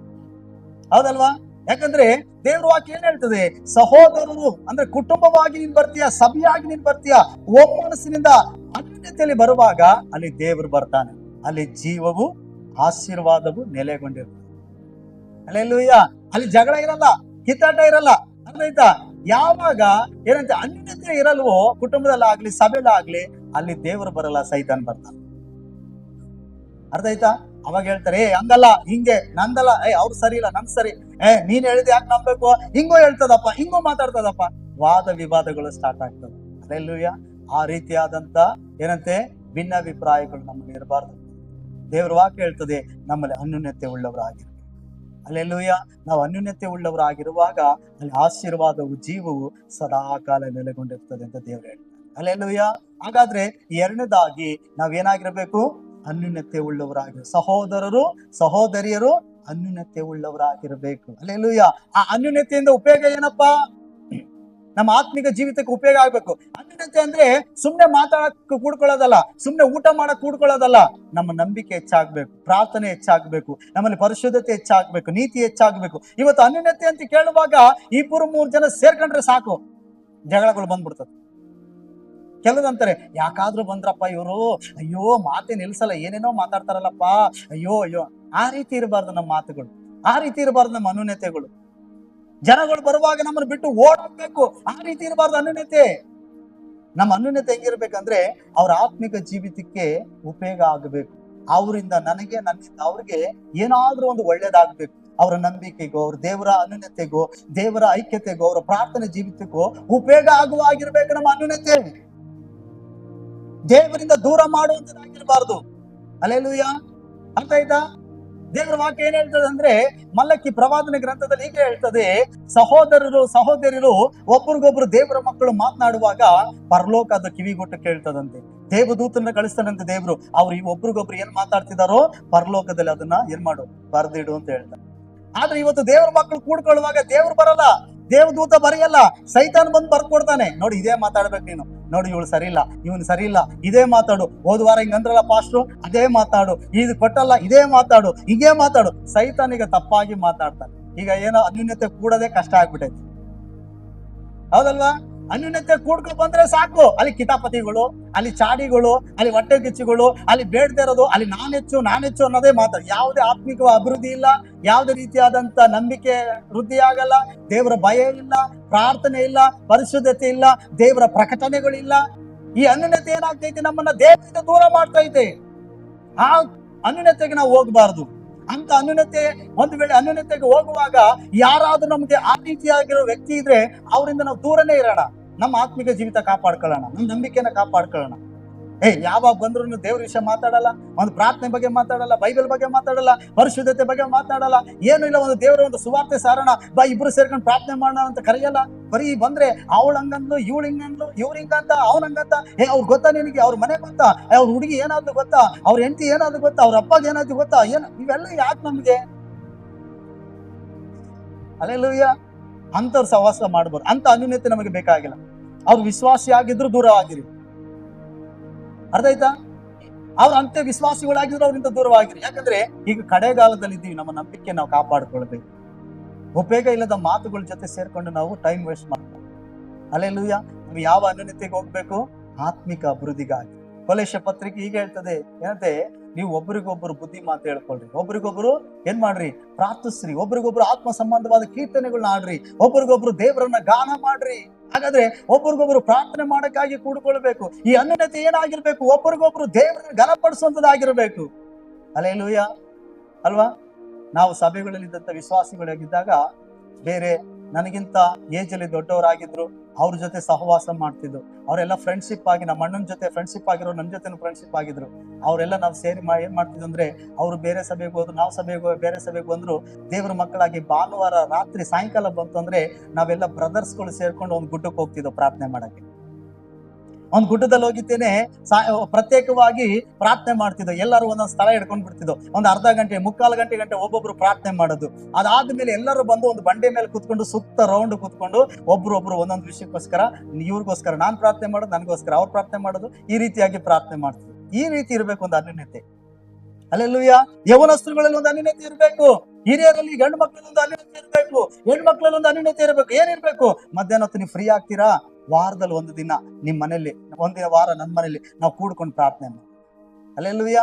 ನಿಮ್ ಕೆಲವು ವಿಷಯಗಳಿಗಾಗಿ ಪ್ರಾರ್ಥನೆ ಮಾಡೋಣ. ಸೇವಕರು ಕೊಟ್ಟಂತ ಏನಂತ ಪ್ರಾರ್ಥನೆ ಮನವಿಗಳಿಗಾಗಿ ಪ್ರಾರ್ಥನೆ ಮಾಡಿ. ಸಹೋದರ ಹೇಳ್ಬೇಕು, ನಾವು ಯಾವ್ದಾರ ಒಂದು ಟೈಮ್ ಆರಿಸ್ಕೊಂಡಿದ್ದೇನೆ, ಪ್ರತ್ಯೇಕವಾಗಿ ಹೋಗಿ ಕೂತ್ಕೊಂಡು ಪ್ರಾರ್ಥನೆ ಮಾಡೋಣ, ಈ ವಿಷಯಗಳಿಗಾಗಿ ಪ್ರಾರ್ಥಿಸೋಣ ಹೇಳ್ಬೇಕು. ಹಲ್ಲೆಲೂಯಾ. ಅರ್ಥ ಆಯ್ತಾ? ಹಾಗಾಗಿತ್ತೇನೆ ಕಾಟೇಜ್ ಪ್ರಾರ್ಥನೆಗಳಿಗಾಗಿ ಕೂಡ ಕೂಡಬೇಕು. ಕಾಟೇಜ್ ಪ್ರಾರ್ಥನೆಗಳು ಕೂಡುವಾಗ ನೀವು ಸೇವಕರಿಗೆ ಹೇಳ್ಬೇಕು, ನೀವೇ ಹೋಗ್ಬಾರ್ದು. ಮನೇಲಿ ಪ್ರಾರ್ಥನೆ ಮಾಡಕ್ ಬರ್ತೀನಿ, ನಾವು ಪ್ರಾರ್ಥನೆ ಮಾಡೋಣ, ಪಾಸ್ಟರ್ಗೆ ತಿಳಿಸ್ತೆ, ಸಭೆಗೆ ತಿಳಿಸ್ತೆ ಹೋಗ್ಬಾರ್ದು. ಅರ್ಥ ಆಯ್ತಾ? ಇವತ್ತೆಲ್ಲ ಅನ್ಯೋನ್ಯತೆ ಕೆಟ್ಟೋಗ್ತೈತೆ. ಅದಕ್ಕೇನೆ ಅನ್ಯೋನ್ಯತೆ ಕೆಡೋದಿರ್ಲಿ, ಕುಟುಂಬಗಳು ಕೆಟ್ಟೋಯ್ತೈತೆ. ಕುಟುಂಬ ಕೆಡೋದ್ ಮಾತ್ರ ಅಲ್ಲ, ಸಭೆನ ಕೆಡಿಸ್ಬಿಡ್ತಿದ್ದಾರೆ. ಆ ರೀತಿಯಾದ ಅನ್ಯೋನ್ಯತೆ ಇರಬಾರ್ದು. ಅದಕ್ಕೆ ಸೇವಕರಿಗೆ ನೀವು ತಿಳಿಸುವಾಗ ನಾವು ನಿಮಗೆ ಉಪದೇಶ ಮಾಡ್ತೀವಿ, ಎಲ್ಲಿ ಹೋಗ್ಬೇಕು ಎಲ್ಲಿ ಬರ್ಬಾರ್ದು. ಆದ್ರೆ ಸಹೋದರರು ಒಟ್ಟಾಗಿ ಒಂದು ಪ್ರತ್ಯೇಕವಾದ ಸ್ಥಳದಲ್ಲಿ ಕೂತ್ಕೊಂಡು ಪ್ರಾರ್ಥನೆ ಮಾಡಕ್ಕೆ ವಾರಕ್ಕೊಂದ್ಸಾರಿ ಕೂಡ್ಕೊಳ್ಳುವಂತ ಅನ್ಯೋನ್ಯತೆ ಇತ್ತಲ್ಲ, ಅದು ಬಹಳ ಒಳ್ಳೆಯದು. ಹಲ್ಲೆಲೂಯಾ. ಹಾಗಾಗಿತ್ತೇನೆ ಸಹೋದರರು ಸಹೋದರಿಯರು ಒಂದಾಗಿರ್ಬೇಕು. ನಮ್ಮಲ್ಲಿ ಹೆಚ್ಚು ಕಡಿಮೆ ಇರಬಾರ್ದು. ದೇವ್ರು ನನ್ನ ಜೊತೆ ಮಾತಾಡ್ತಾನೆ, ದೇವ್ರು ನನ್ನ ಜೊತೆ ಅವ್ರ ಜೊತೆ ಮಾತಾಡಲ್ಲ, ಹೆಚ್ಚು ಕಮ್ಮಿ ಇರಬಾರ್ದು. ನಮ್ಮಲ್ಲಿ ನಾವು ಒಬ್ರಿಗೊಬ್ರು ಅನ್ಯೋನ್ಯತೆ ಉಳ್ಳವರಾಗಿ, ಹಲ್ಲೆಲೂಯಾ, ಒಬ್ಬರಿಗಿಂತ ಒಬ್ರು ಹೆಚ್ಚು ಅಂತ ಹೇಳಿ ಸನ್ಮಾನಿಸೋರಾಗಿರ್ಬೇಕು. ಈ ಅನ್ಯೋನ್ಯತೆಯನ್ನ ದೇವರು ಎದುರು ನೋಡ್ತಾರೆ. ಮೂರನೇದಾಗಿ ನೋಡಿ, ದೇವರ ವಾಕ್ಯ ಹೇಳ್ತದೆ, ಅವರು ಅಪೊಸ್ತಲರ ಬೋಧನೆ ಕೇಳುವುದರಲ್ಲಿಯೂ ಸಹೋದರ ಅನ್ಯೋನ್ಯತೆಯಲ್ಲಿಯೂ, ಮತ್ತೆ ಮೂರನೇದಾಗಿ ಏನಂತೆ, ರೊಟ್ಟಿ ಮುರಿಯುವುದರಲ್ಲಿಯೂ. ರೊಟ್ಟಿ ಮುರಿಯುವುದರಲ್ಲಿ ಅನ್ಯೋನ್ಯ ಉಳ್ಳವರಾಗಿದ್ದಂತೆ. ಹಾಗಾದ್ರೆ ಯೇಸು ಕ್ರಿಸ್ತನ ಭೋಜನದಲ್ಲಿ ನಾವು ಪಾಲುಗಾರರಾಗುವಾಗ, ಕರ್ತನ ಮೇಜಿನಲ್ಲಿ ನಾವು ಬರುವಾಗ ಅನ್ಯೋನ್ಯತೆ ಉಳ್ಳವರಾಗಿ ಕೂಡಿ ಬರ್ಬೇಕು. ಹಲ್ಲೆಲೂಯಾ. ಯಾಕೆಂದ್ರೆ ಕೆಲವ್ರಿಗೆ ಅಲ್ಲಿ ಕಹಿ ಭಾವನೆ ಇರ್ತದೆ, ಕೆಲವರು ಚಮಸ್ತಾ ಇರೋಂಥ ಗುಣಗಳು ಇರ್ತದೆ. ಹಾಗಾಗಿ ಮನಸ್ಸಲ್ಲಿ ಅವ್ರ ಬಗ್ಗೆ ತಪ್ಪಾದ ಏನಂತೆ ತಾರತಮ್ಯಗಳು, ಹೆಚ್ಚಿಸುವಿಕೆಗಳು, ಕಹಿ ಭಾವನೆಗಳನ್ನ ಇಟ್ಟುಕೊಂಡು ದೇವರೇ ನಾನು ಪರಿಶುದ್ಧಗೊಳಿಸು, ನೀತಿವಂತರಗೊಳಿಸು, ಬರೀ ಬಾಯಿ ಮಾತಲ್ಲಿ ಕೇಳಿ ಕರ್ತನ ಮೇಜಲ್ಲಿ ಪಾಲ್ ತೆಗೆದುಕೊಳ್ತಾರೆ. ನಾವು ಆಗಿರಬಾರ್ದು ಪ್ರಿಯರೇ. ಹಾಗಾದ್ರೆ ಕರ್ತನ ಮೇಜು ಅಂತ ಬರುವಾಗ, ರೊಟ್ಟಿ ಮುರಿಯುವಂತ ಕಾರ್ಯ ಅಂತ ನಾವು ಬರುವಾಗ, ರೊಟ್ಟಿ ಅನ್ನುವಾಗ ದೇವರ ದೇಹದ ಪಾಲ್ ತೆಗೆದುಕೊಳ್ಳಕ್ಕೆ ನಾವು ಬರುವಾಗ ನಮ್ಮಲ್ಲಿ ಏನಿರ್ಬೇಕಂತೆ, ಅನ್ಯೋನ್ಯತೆ ಇರಬೇಕು. ನಮ್ಮಲ್ಲಿ ಕಹಿ ಭಾವನೆ ಇರಬಾರದು. ಹಲ್ಲೆಲೂಯಾ. ವಾಕ್ಯ ಹೇಳ್ತದೆ, ಅವರು ರೊಟ್ಟಿ ಮುರಿಯೋದ್ರಲ್ಲಿ ನಿರಂತರಾಗಿದ್ರಂತೆ. ಹಲ್ಲೆಲೂಯಾ.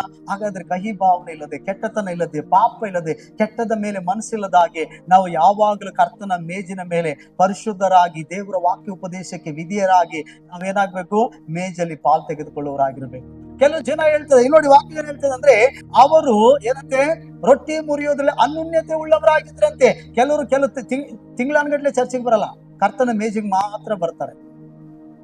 ಕೆಲವು ಜನ ಕರ್ತನ ಮೇಜಿಗೆ ಬರಕಿಲ್ಲ, 1 ತಿಂಗಳು ಬರಲ್ಲ, 2ನೇ ತಿಂಗಳು ಬರ್ತಾರೆ, 2 ತಿಂಗಳು ಬರಲ್ಲ, 3 ತಿಂಗಳು ಬರ್ತಾರೆ. ಇಷ್ಟ ಬಂದಂಗೆ ಬಂದು ಕರ್ತನ ಭೋಜನ ತಗೋತಾರೆ, ದೀಕ್ಷಾಸ್ತಾನ ತಗೊಂಡಿವಲ್ಲ. ಹಂಗಿರಬಾರ್ದು. ವಾಕ್ಯ ಏನ್ ಹೇಳ್ತದೆ, ಆದಿ ಸಭೆಯಲ್ಲಿದ್ದಂತ 3ನೇ ಗುಣ ಏನಂತಂದ್ರೆ, ಅವರು ನಿರಂತರವಾಗಿ ರೊಟ್ಟಿ ಮುರಿಯೋದ್ರಲ್ಲಿ ನಿರಂತರ ಆಗಿದ್ರಂತೆ. ಹಾಗಾದ್ರೆ ನಾವು ಪ್ರತಿ ತಿಂಗಳು ಅಂತ ಹೇಳುವಾಗ, ಮೊದಲನೇ ಭಾನುವಾರ ಅಂತ ಹೇಳುವಾಗ, ನಾವು ಕರ್ತನ ಮೇಜಿಗಾಗಿ ನಮ್ಮನ್ನು ನಾವು ಸಿದ್ಧಪಡಿಸಿಕೊಂಡು ಬರಬೇಕು. ನಮ್ಮನ್ನು ನಾವು ಪ್ರಾರ್ಥನೆ ಪೂರ್ವಕವಾಗಿ ಬರಬೇಕು, ನಮ್ಮನ್ನು ಪರೀಕ್ಷಿಸಿಕೊಂಡು ಬರಬೇಕು, ನಮ್ಮನ್ನು ಪರಿಶುದ್ಧಗೊಳಿಸಿಕೊಂಡು ಬರಬೇಕು. ನಾವು ಕರ್ತನ ಮೇಜಿಗಾಗಿ ಪಾಲ್ ತೆಗೆದುಕೊಂಡು ಬರುವಾಗ ನಾವು ಯಾರ ಮೇಲೆ ಕಹಿ ಭಾವನೆ, ದ್ವೇಷ, ಹೊಟ್ಟೆ ಕಿಚ್ಚು, ಯಾರ ಬಗ್ಗೆ ತಪ್ಪಾದಂತ ಕಾರ್ಯಗಳು ಇಲ್ಲದವರಾಗಿ ಅದನ್ನ ವಿಸರ್ಜಿಸಿ, ಅದನ್ನು ಬಿಟ್ಟು ಕ್ಷಮಾಪಣೆ ಕೇಳಿಕೊಂಡು ಕರ್ತನ ರೊಟ್ಟಿಯನ್ನು ಮುರಿಯೋದಕ್ಕೆ ವಿಧೇಯರಾಗಿ ತಗ್ಗಿಸಿಕೊಂಡು ನಾವು ಸಭೆಗೆ ಬರೋರಾಗಿರ್ತೀವಿ. ಹಲ್ಲೆಲೂಯಾ. ಕರ್ತನ ರೊಟ್ಟಿ ಅಂತ ಬರುವಾಗ, ಕರ್ತನ ಮೇಜು ಅಂತ ಬರುವಾಗ, ನಾವು ಆ 1 ತಿಂಗಳು ಕೂಡ ನಾವು ತಪ್ಪದೆ ಭಾಗವಹಿಸುವವರಾಗಿರ್ಬೇಕು. ಯಾಕಂದ್ರೆ ಅದು ಕ್ರಮ.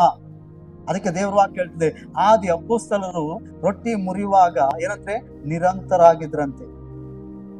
ಯಾವಾಗ ಬೇಕಾವಾಗ ತೆಗೆದುಕೊಳ್ತಿತ್ತಿಲ್ಲ, ಅರ್ಥ ಆಯ್ತಾ, ಬಿಟ್ಟು ತೆಗೆದುಕೊಳ್ತಿತ್ತಿಲ್ಲ, ಅವ್ರು ನಿರಂತರಾಗಿದ್ರಂತೆ. ಹಾಗಾದ್ರೆ ಎಷ್ಟು ಜನ ನಮ್ಮಲ್ಲಿ ಎಷ್ಟೋ ತಿಂಗಳುಗಳು ಗ್ಯಾಪ್ ಮಾಡಿದ್ದೀರಿ, ಎಷ್ಟೋ ತಿಂಗಳುಗಳು ಕರ್ತನ ಮೇಜನೆ ತಗೊಂಡಿಲ್ಲ ಅಲ್ವಾ? 1 ತಿಂಗಳು 2 ತಿಂಗಳು ಎಷ್ಟು ಜನ ಮಿಸ್ ಮಾಡಿರೋದಿದ್ದೀರಿ. ನಾವಾಗಿರಬಾರ್ದು. ಹಲ್ಲೆಲೂಯಾ. ಕರ್ತನ ಮೇಜು ಅಂತ ಹೇಳುವಾಗ ನಾವೆಲ್ಲರೂ ಅದ್ರಲ್ಲಿ ನಿರಂತರಾಗಿರಬೇಕು. ಹಲ್ಲೆಲೂಯಾ. ಕರ್ತನ ಮೇಜಿಗೆ ನಾವು ಏನಂತೆ ಪ್ರಾಮುಖ್ಯತೆಯನ್ನು ಕೊಡಬೇಕು. ಯಾಕಂದ್ರೆ ಅದು ದೇವರ ರಕ್ತ, ದೇವರ ದೇಹ, ಯೇಸು ಕ್ರಿಸ್ತನ ದೇಹವೂ ರಕ್ತವೂ ಆಗಿದೆ. ಹಲ್ಲೆಲೂಯಾ ಅಲ್ವಾ? ಅದನ್ನು ತಿಂದು ಕುಡಿಯುವನು ನಿತ್ಯ ಜೀವನ ಹೊಂದುತ್ತಾನಂತೆ. ಅದನ್ನ ಒಂದು ಸಂಪ್ರದಾಯವಾಗಿ, ಒಂದು ಅಲಕ್ಷ್ಯವಾಗಿ ತೆಗೆದುಕೊಳ್ಳಬಾರದು. ಹಲ್ಲೆಲೂಯಾ. ಆ ಮೇಜಿಗೆ ನಾವು ಪ್ರಾಮುಖ್ಯತೆಯನ್ನು ಕೊಡಬೇಕು, ಭಯಭಕ್ತಿ ಉಳ್ಳವರಾಗಿರ್ಬೇಕು, ಪರಿಶುದ್ಧತೆಯಲ್ಲೂ ನೀತಿಯಲ್ಲೂ ಮತ್ತು ಪರೀಕ್ಷೆ ಮಾಡಿಕೊಂಡು ಎಚ್ಚರಿಕೆಯಿಂದ ನಾವು ಪಾಲನ್ನು ತೆಗೆದುಕೊಳ್ಳುವವರಾಗಿರ್ಬೇಕು.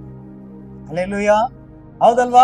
ಹಾಗಾಗಿದ್ದೇನೆ ಆದಿ ಅಪೊಸ್ತಲರಲ್ಲಿ ಇದ್ದಂತ ವಿಶ್ವಾಸಿಗಳು ಏನಾಗಿದ್ರು, ಆದಿ ಸಭೆಯಲ್ಲಿ ಇದ್ದಂತ ದೇವ ಜನರು ಏನಾಗಿದ್ದಾರೆ, ಅವರು ದೇವರ ರಕ್ತವನ್ನು ದೇಹದಲ್ಲಿ ಪಾಲುಗಾರರಾಗುವಾಗ, ಯೇಸು ಕ್ರಿಸ್ತನ ರಕ್ತ ದೇಹದಲ್ಲಿ ಪಾಲುಗಾರರಾಗುವಾಗ ಅವ್ರು ನಿರಂತರಾಗಿದ್ರಂತೆ. ಅದರಲ್ಲಿ ಕೆಲವರಿಗೆ ಬೇಜಾರಾದಾಗ ತಗೊಳ್ಳಲ್ಲ, ಸಂತೋಷ ಆದಾಗ ತಗೊಳ್ತಾರೆ.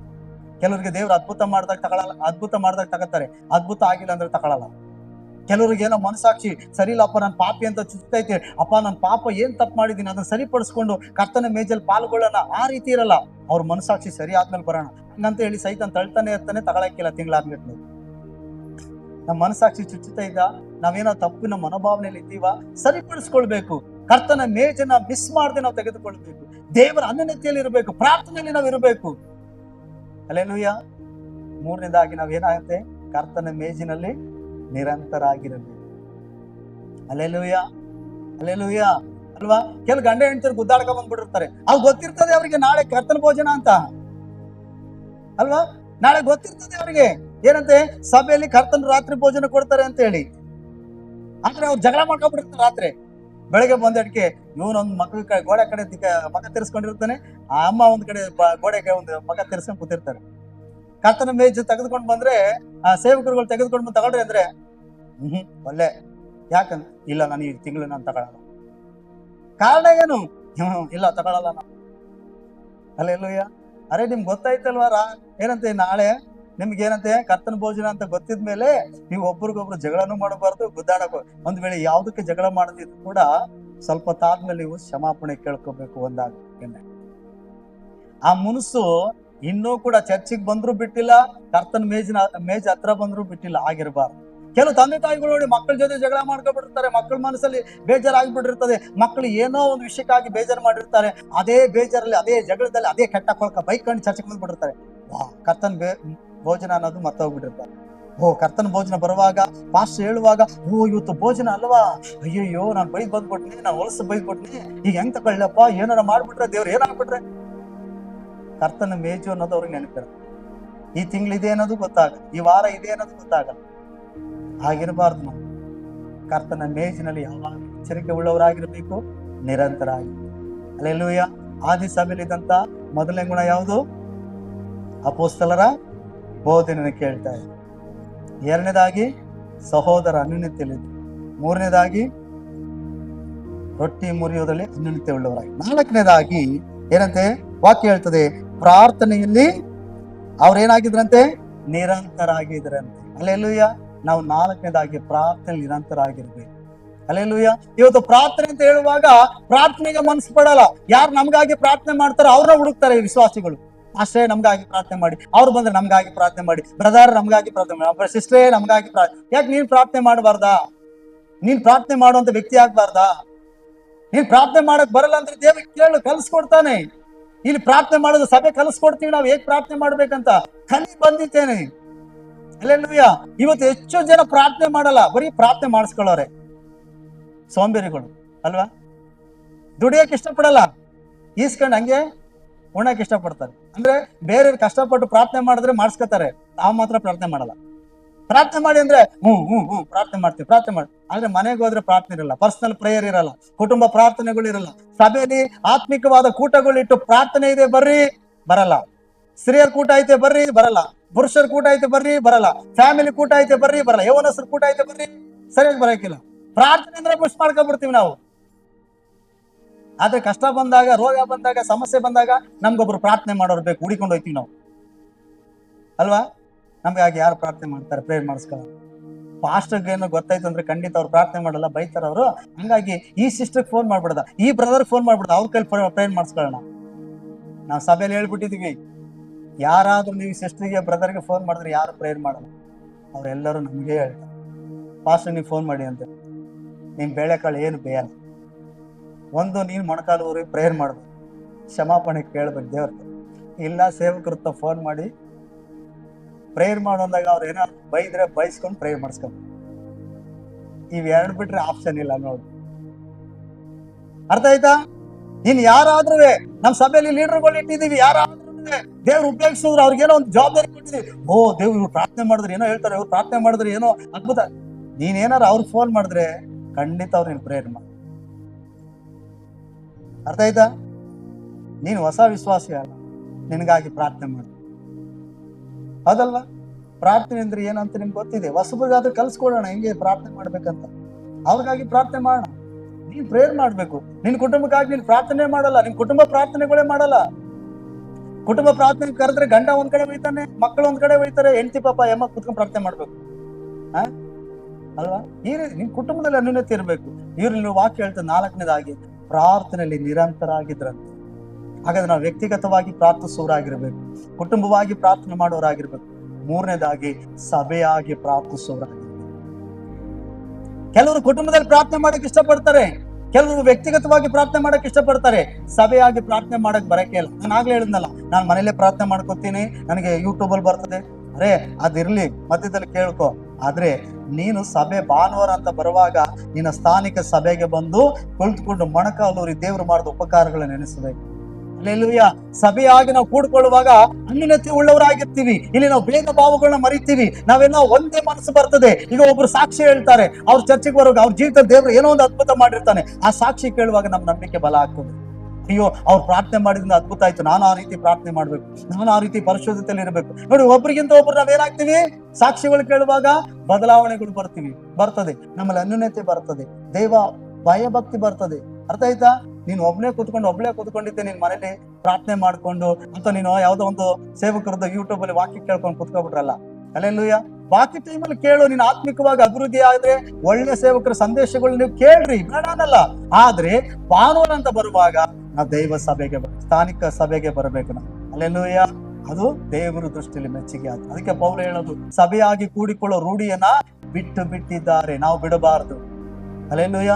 ನಾವು ಬಿಡಬಾರ್ದು. ನಿನಗೆ ಸತ್ಯವೇದ ವಾಕ್ಯ ಓದಕ್ ಬರ್ತದ, ನೀನು ಪ್ರಾರ್ಥನೆ ಮಾಡ್ತೀಯಾ, ನೀನು ಹಾಡಾಡ್ತೀಯಾ, ನೀನ್ ಯಾವ್ದೋ ಯೂಟ್ಯೂಬ್ ಅಲ್ಲಿ ಕೇಳ್ತೀಯಾ, ಹಂಗಂತ ಹೇಳಿ ಸಭೆನ ಬಿಡಬಾರ್ದು. ನೀನು ಸಭೆಯ ಅನ್ಯೋನ್ಯತೆನ ಬಿಡಬಾರ್ದು. ನೀನು ಸಭೆಯಲ್ಲಿ ನಡೆಯುವಂತ ಪ್ರಾರ್ಥನೆ ಕೂಟಗಳು ನೀನು ತಪ್ಪಿಸ್ಕೊಳ್ಬಾರ್ದು ನೀನು.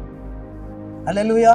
ಈ ಕೂಟಗಳು ಈಗ ಮೀಟಿಂಗ್ಗಳು ಏರ್ಪಡಿಸ್ತೀವಿ ನಾವು, ಉಪವಾಸ ಪ್ರಾರ್ಥನೆಗಳು ಏರ್ಪಡಿಸ್ತೀವಿ. ಯಾರಿಗೋಸ್ಕರ? ನಿಮ್ಗೋಸ್ಕರ ತಾನೇ. ಹಾಗಾದ್ರೆ ನೀವೇ ಬರ್ತಿಲ್ಲ ಅಂದ್ರೆ? ಆದಿ ಅಪೊಸ್ತಲರಲ್ಲಿ ಇದ್ದಂತ ವಿಶ್ವಾಸಿಗಳಲ್ಲಿ ಇದ್ದಂತ ಗುಣ ಏನು? ಅವರು ಪ್ರಾರ್ಥನೆಯಲ್ಲಿ ನಿರಂತರ ಆಗಿದ್ರು. ಪ್ರಾರ್ಥನೆ ಅಂದ್ರೆ ನಾವು ಪ್ರಕಟಣೆ ಮುಂಚಿತವಾಗಿ ಈ ದಿನ ಪ್ರೇಯರ್ ಇದೆ, ಎಷ್ಟೊತ್ತಿಗೆ ಪ್ರೇಯರ್ ಇದೆ, ಈ ರೀತಿಯಾದಂತ 3 ದಿನ ಉಪವಾಸ ಪ್ರಾರ್ಥನೆ ಇದೆ, ಯಾವ ಕೂಟ ಇದೆ, ಯೌವನಸ್ಥರಿದೆ, ಇಲ್ಲ ಹಿರಿಯರ್ದಿದೆ, ಇಲ್ಲ ಇರುತ್ತೆ ವಿಧವೆಯರ್ ಕೂಟ ಇದೆ, ಇಲ್ಲ ಪೇರೆಂಟ್ಸ್ ಕೂಟ ಐತೆ, ಸ್ತ್ರೀಯರ್ ಕೂಟ ಐತೆ ಅಂತ ನಾವು ಹೇಳುವಾಗ ಅದಕ್ಕೆ ಆಸಕ್ತಿಯಿಂದ ಭಾಗವಹಿಸಿ. ಅಲ್ಲೆಲ್ಲೂಯ್ಯ. 4ನೇದಾಗಿ ಪ್ರಾರ್ಥನೆಯಲ್ಲಿ ನಾವು ನಿರಂತರವಾಗಿರ್ಬೇಕು. ನಾನು ಆಗ್ಲೇ ಹೇಳಿದ ಹಾಗೆ ನಾವು ಪರ್ಸನಲ್ ಪ್ರಾರ್ಥನೆ ಮಾಡ್ಬೇಕು, ಕುಟುಂಬ ಪ್ರಾರ್ಥನೆ ಮಾಡ್ಬೇಕು, ಸಭೆಯ ಪ್ರಾರ್ಥನೆ ಮಾಡ್ತಾ ಇರ್ಬೇಕು. ಇಷ್ಟು ಸಾಲದೆ ನಾನು ಆಗ್ಲೇ ಹೇಳಿದ ಹಾಗೆ ಸಹೋದರ ಸಹೋದರಿಯರು ಸಮಯ ಸಿಕ್ಕಿದಾಗ ಒಬ್ರಿಗೊಬ್ರು ಕೂಡ್ಕೊಂಡು 2-3 ಜನ ಪ್ರಾರ್ಥನೆ ಮಾಡುವಂತ ವ್ಯಕ್ತಿ ಆಗಿರ್ಬೇಕು. ಸುಮ್ನೆ ಕೂತ್ಕೊಂಡು ಟಿವಿ ಹಾಕು, ನಿಮ್ ಮನೆ ಟಿವಿ ಚೆನ್ನಾಗೈತೆ, ಯಾವ್ದು ಬರ್ತೈತೆ ನೋಡೋಣ, ಇದಕ್ಕಾಗಿ ಕೂತ್ಕೋಬೇಡ. ಹಂಗೆ ಯಾರು ಬಂದ್ರೆ ಪ್ರಾರ್ಥನೆಗಾದ್ರೆ ನಮ್ಮ ಮನೆಗೆ ಬಾ, ಇಲ್ಲಾಂದ್ರೆ ಬರಬೇಡ ಟಿವಿ ನೋಡೋದಾದ್ರೆ ಅಂತ ಹೇಳ್ಬೋದು. ಅರ್ಥ ಆಯ್ತಾ? ಕರೆಕ್ಟ್ ಆಗಿ ಧಾರಾವಾಹಿ ಬರೋ ಟೈಮಲ್ಲಿ ಬಂದ್ಬಿಡುತ್ತೆ, ನೀನ್ ಆಫ್ ಮಾಡ್ಬಿಡು. ಯಾಕಂದ್ರೆ ದೇವ್ರ ನನ್ ಲೆಕ್ಕ ಕೇಳ್ತಾನೆ, ನಾಳೆ ನೀನ್ ಏನಾರ ಧಾರಾವಾಹಿ ನೋಡಕ್ ನಮ್ಮ ಮನೆಗೆ ಬಂದ್ರೆ ಪ್ರಾರ್ಥನೆ ಮಾಡಕ್ಕಾದ್ರೆ ಬಾ ನನ್ ಜೊತೆ. ಸಿನಿಮಾ ನೋಡಕ್ಕೆ ಧಾರಾವಾಹಿ ನೋಡಕ್ ನನ್ ಮನೆಗೆ ಬರೋದಾದ್ರೆ ಬರ್ಬೇಡ, ನಿಷ್ಠುರ ಆಗ್ಬಿಡಿ, ಹೇಳ್ತೀನಿ ನಾನು. ಅರ್ಥ ಆಯ್ತಾ? ಅವ್ರಿಂದ ಏನು ನಮ್ ಚರ್ಚಿಗೆ ಬರೋರಾದ್ರೂ ಪರವಾಗಿಲ್ಲ, ನಿಷ್ಠುರ ಆಗ್ಬಿಡ್ರಿ ಅವ್ರಿಗೆ. ಒಂದಿನ ದೇವ್ರ ನೀನ್ ಲೆಕ್ಕ ಕೊಡ್ಬೇಕಾ? ನೀನು ಅವ್ರು ಪ್ರಾರ್ಥನೆ ಮಾಡ್ತಾರೆ ಅಂತಂದ್ರೆ ಏನ್ ಮಾಡಿದ್ರಿ? ಈಗ ಧಾರಾವಾಹಿ ನೋಡ್ತಿರ್ತಿ, ಸಿನಿಮಾ ನೋಡ್ತಾ ಇರ್ತಿ, ಈಗ ಅದೆಲ್ಲ ಮುಗಿದ್ಮೇಲೆ ಬೇರೆ ವಿಷಯ ಮಾತಾಡ್ತಾ ಕುತ್ಕೋತಿ, ಸೈತಾನ ಸ್ಥಳ ಕೊಟ್ಟಂಗಲ್ವಾ? ಪ್ರಾರ್ಥನೆಯಲ್ಲಿ ನಾವು ನಿರಂತರ ಆಗಿರ್ಬೇಕಂತ. ಅಲ್ಲೆಲ್ಲೂಯ್ಯ. ಪ್ರಾರ್ಥನೆಗಾಗಿ ಬರ್ರಿ. ಅಪ್ಪ ನಾವು ಹೇಳ್ಬೇಕು, ನೋಡವ ಫೋನ್ ಮಾಡಿ, ಸಿಸ್ಟ್ರೇ ಫ್ರೀ ಆಗಿದ್ದೀರಾ, ಬ್ರದರ್ ಫ್ರೀ ಆಗಿದ್ದೀರಾ, ಒಬ್ರಿಗೊಬ್ರು ಪ್ರಾರ್ಥನೆ ಮಾಡೋಣ, ಎಲ್ಲರ ಕೂಡೋಣ, ಹಂಗೆ ಮಾತಾಡೋಣ. ಒಂದು ದಿನ ಒಂದು ತಾಸು ಅಷ್ಟೇ ಮಾತಾಡೋಣ. ಹೊರಗಡೆ, ಮನೇಲಿ ಯಾರ ಮನೇಲಿ ಬೇಡ, ಹೊರಗಡೆ ಬ್ರದರ್ ಸಿಸ್ಟರ್ ಯಾವ್ದಾರ ಒಂದ್ ಮನೇಲಿ ಕೂಡೋಣ. ನಿಮ್ ಏರಿಯಾದಲ್ಲಿ ಮಾತ್ರ. ನೀವು ತುಮ್ಮನ ಕಟ್ಟೆ ಹುಡುಕ ಬರ್ಬೇಕಾಗಿಲ್ಲ. ಆಡೇವಲ್ಲಿರೋರು ಆಡೇವರು ಪ್ರಾರ್ಥನೆ ಮಾಡ್ಬೇಕು, ತುಮ್ಮನ ಕಟ್ಟೆ ಪ್ರಾರ್ಥನೆ ಮಾಡ್ಬೇಕು. ಇಲ್ಲಿರೋರು ಕೆಲವು ಜನಕ್ಕೆ ಕೂಡ್ಕೊಂಡು. ಅರ್ಥ ಆಯ್ತಾ? ಒಂದ್ ಕಡೆಯಿಂದ ಒಂದ್ ಕಡೆ ಹೋಗ್ಬೇಡ್ರಿ. ನಾನು ಆಗ್ಲೇ ಹೇಳ್ದಲ್ಲ, ಗೊತ್ತಾಯ್ತವೆಲ್ಲ. ಎಲ್ಲಾರ ಹೋಗೋದಿದ್ರೆ ನಮ್ ಪರ್ಮಿಷನ್ ಇಲ್ಲದೆ ಹೋಗ್ಬಾರ್ದು. ಅಲ್ಲೆಲ್ಲೂಯ್ಯ. ನಿಮ್ ಊರಲ್ಲಿ ಇರೋರೆ, ನಿಮ್ ಏರಿಯಾದಲ್ಲಿ ಇರೋರೆ, ನೀವೇನ್ ಮಾಡ್ಬೇಕು? ಕೂಡ್ಕೊಂಡು ಪ್ರಾರ್ಥನೆ ಮಾಡಿ. ವಾರಕ್ಕೊಂದ್ಸಾರಿ ನಾವು ಸೇವಕರುಗಳನ್ನ ಕಳಿಸ್ತೀವಿ, ನಾವು ಬರ್ತೀವಿ ಅಲ್ಲಿಗೆ. ಅಲ್ಲೆಲ್ಲೂಯ್ಯ. ನಿಮ್ಮನ್ನ ವಾಕ್ಯದಲ್ಲಿ ಬಲಪಡಿಸ್ತೀವಿ. ಪ್ರಾರ್ಥನೆ ಹೆಂಗ್ ಮಾಡ್ಬೇಕು, ಯಾವ ರೀತಿ ಅನ್ಯೋನ್ಯತೆ ಕಾಪಾಡ್ಕೊಳ್ಬೇಕು, ಹೇಗೆ ದೇವರ ಮಾರ್ಗದರ್ಶನದಲ್ಲಿ ನಡಿಬೇಕು ಅನ್ನೋದು ಉಪದೇಶ ಮಾಡ್ತೀವಿ.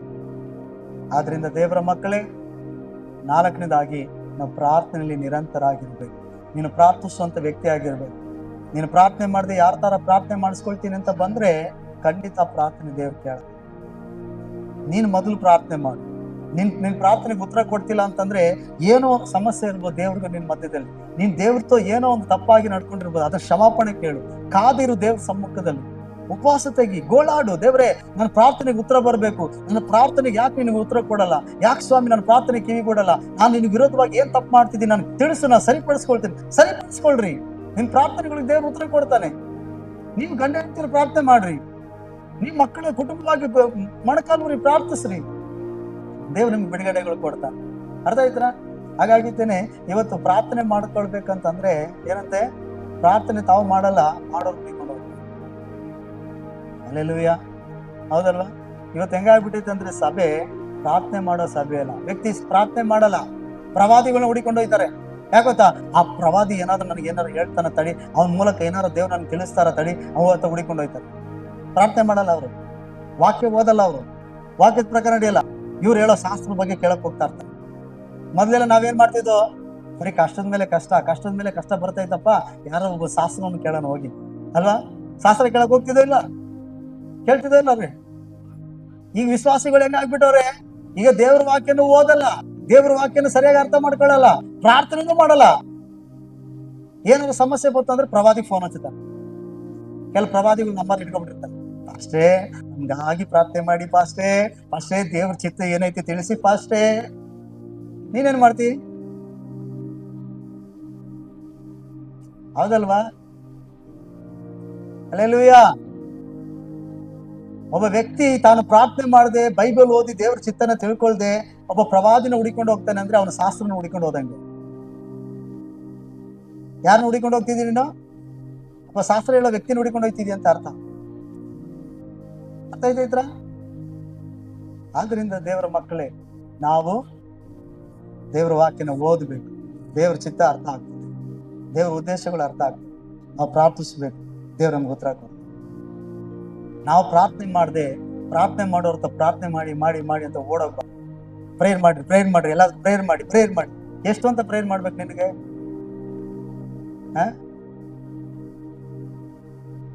ಆ ಟೊಮೊಟೊ ಮಾರೋರು, ಈರುಳ್ಳಿ ಮಾರೋರು ಬರ್ತಾ ಇರ್ತಾರೆ ನೋಡಿ, ಟೊಮೊಟೊ ಅದು ಹೇಳ್ತಾ ಇರ್ತದೆ. ಎಷ್ಟು ಊರ್ ಸುತ್ತಿದ್ರು ಒಂದೇ ತರ ಬರ್ತಾ ಇರ್ತದೆ. ಆ ತರ ನೀನೇನಾದ್ರು ಮೊಬೈಲ್ ಕೊಡು, ರೆಕಾರ್ಡಿಂಗ್ ಮಾಡ್ಕೊಟ್ಬಿಡ್ತೀವಿ ಪ್ರಾರ್ಥನೆ ಮಾಡಿ. ನಿನ್ಗೆ ಯಾವ್ಯಾವ ಪ್ರಾರ್ಥನೆ ಮಾಡಿಸ್ಕೋಬೇಕಂತ ಅದೇ ಕೇಳಿ ಪ್ರೇಯರ್ ಮಾಡಿಸ್ಕೊ.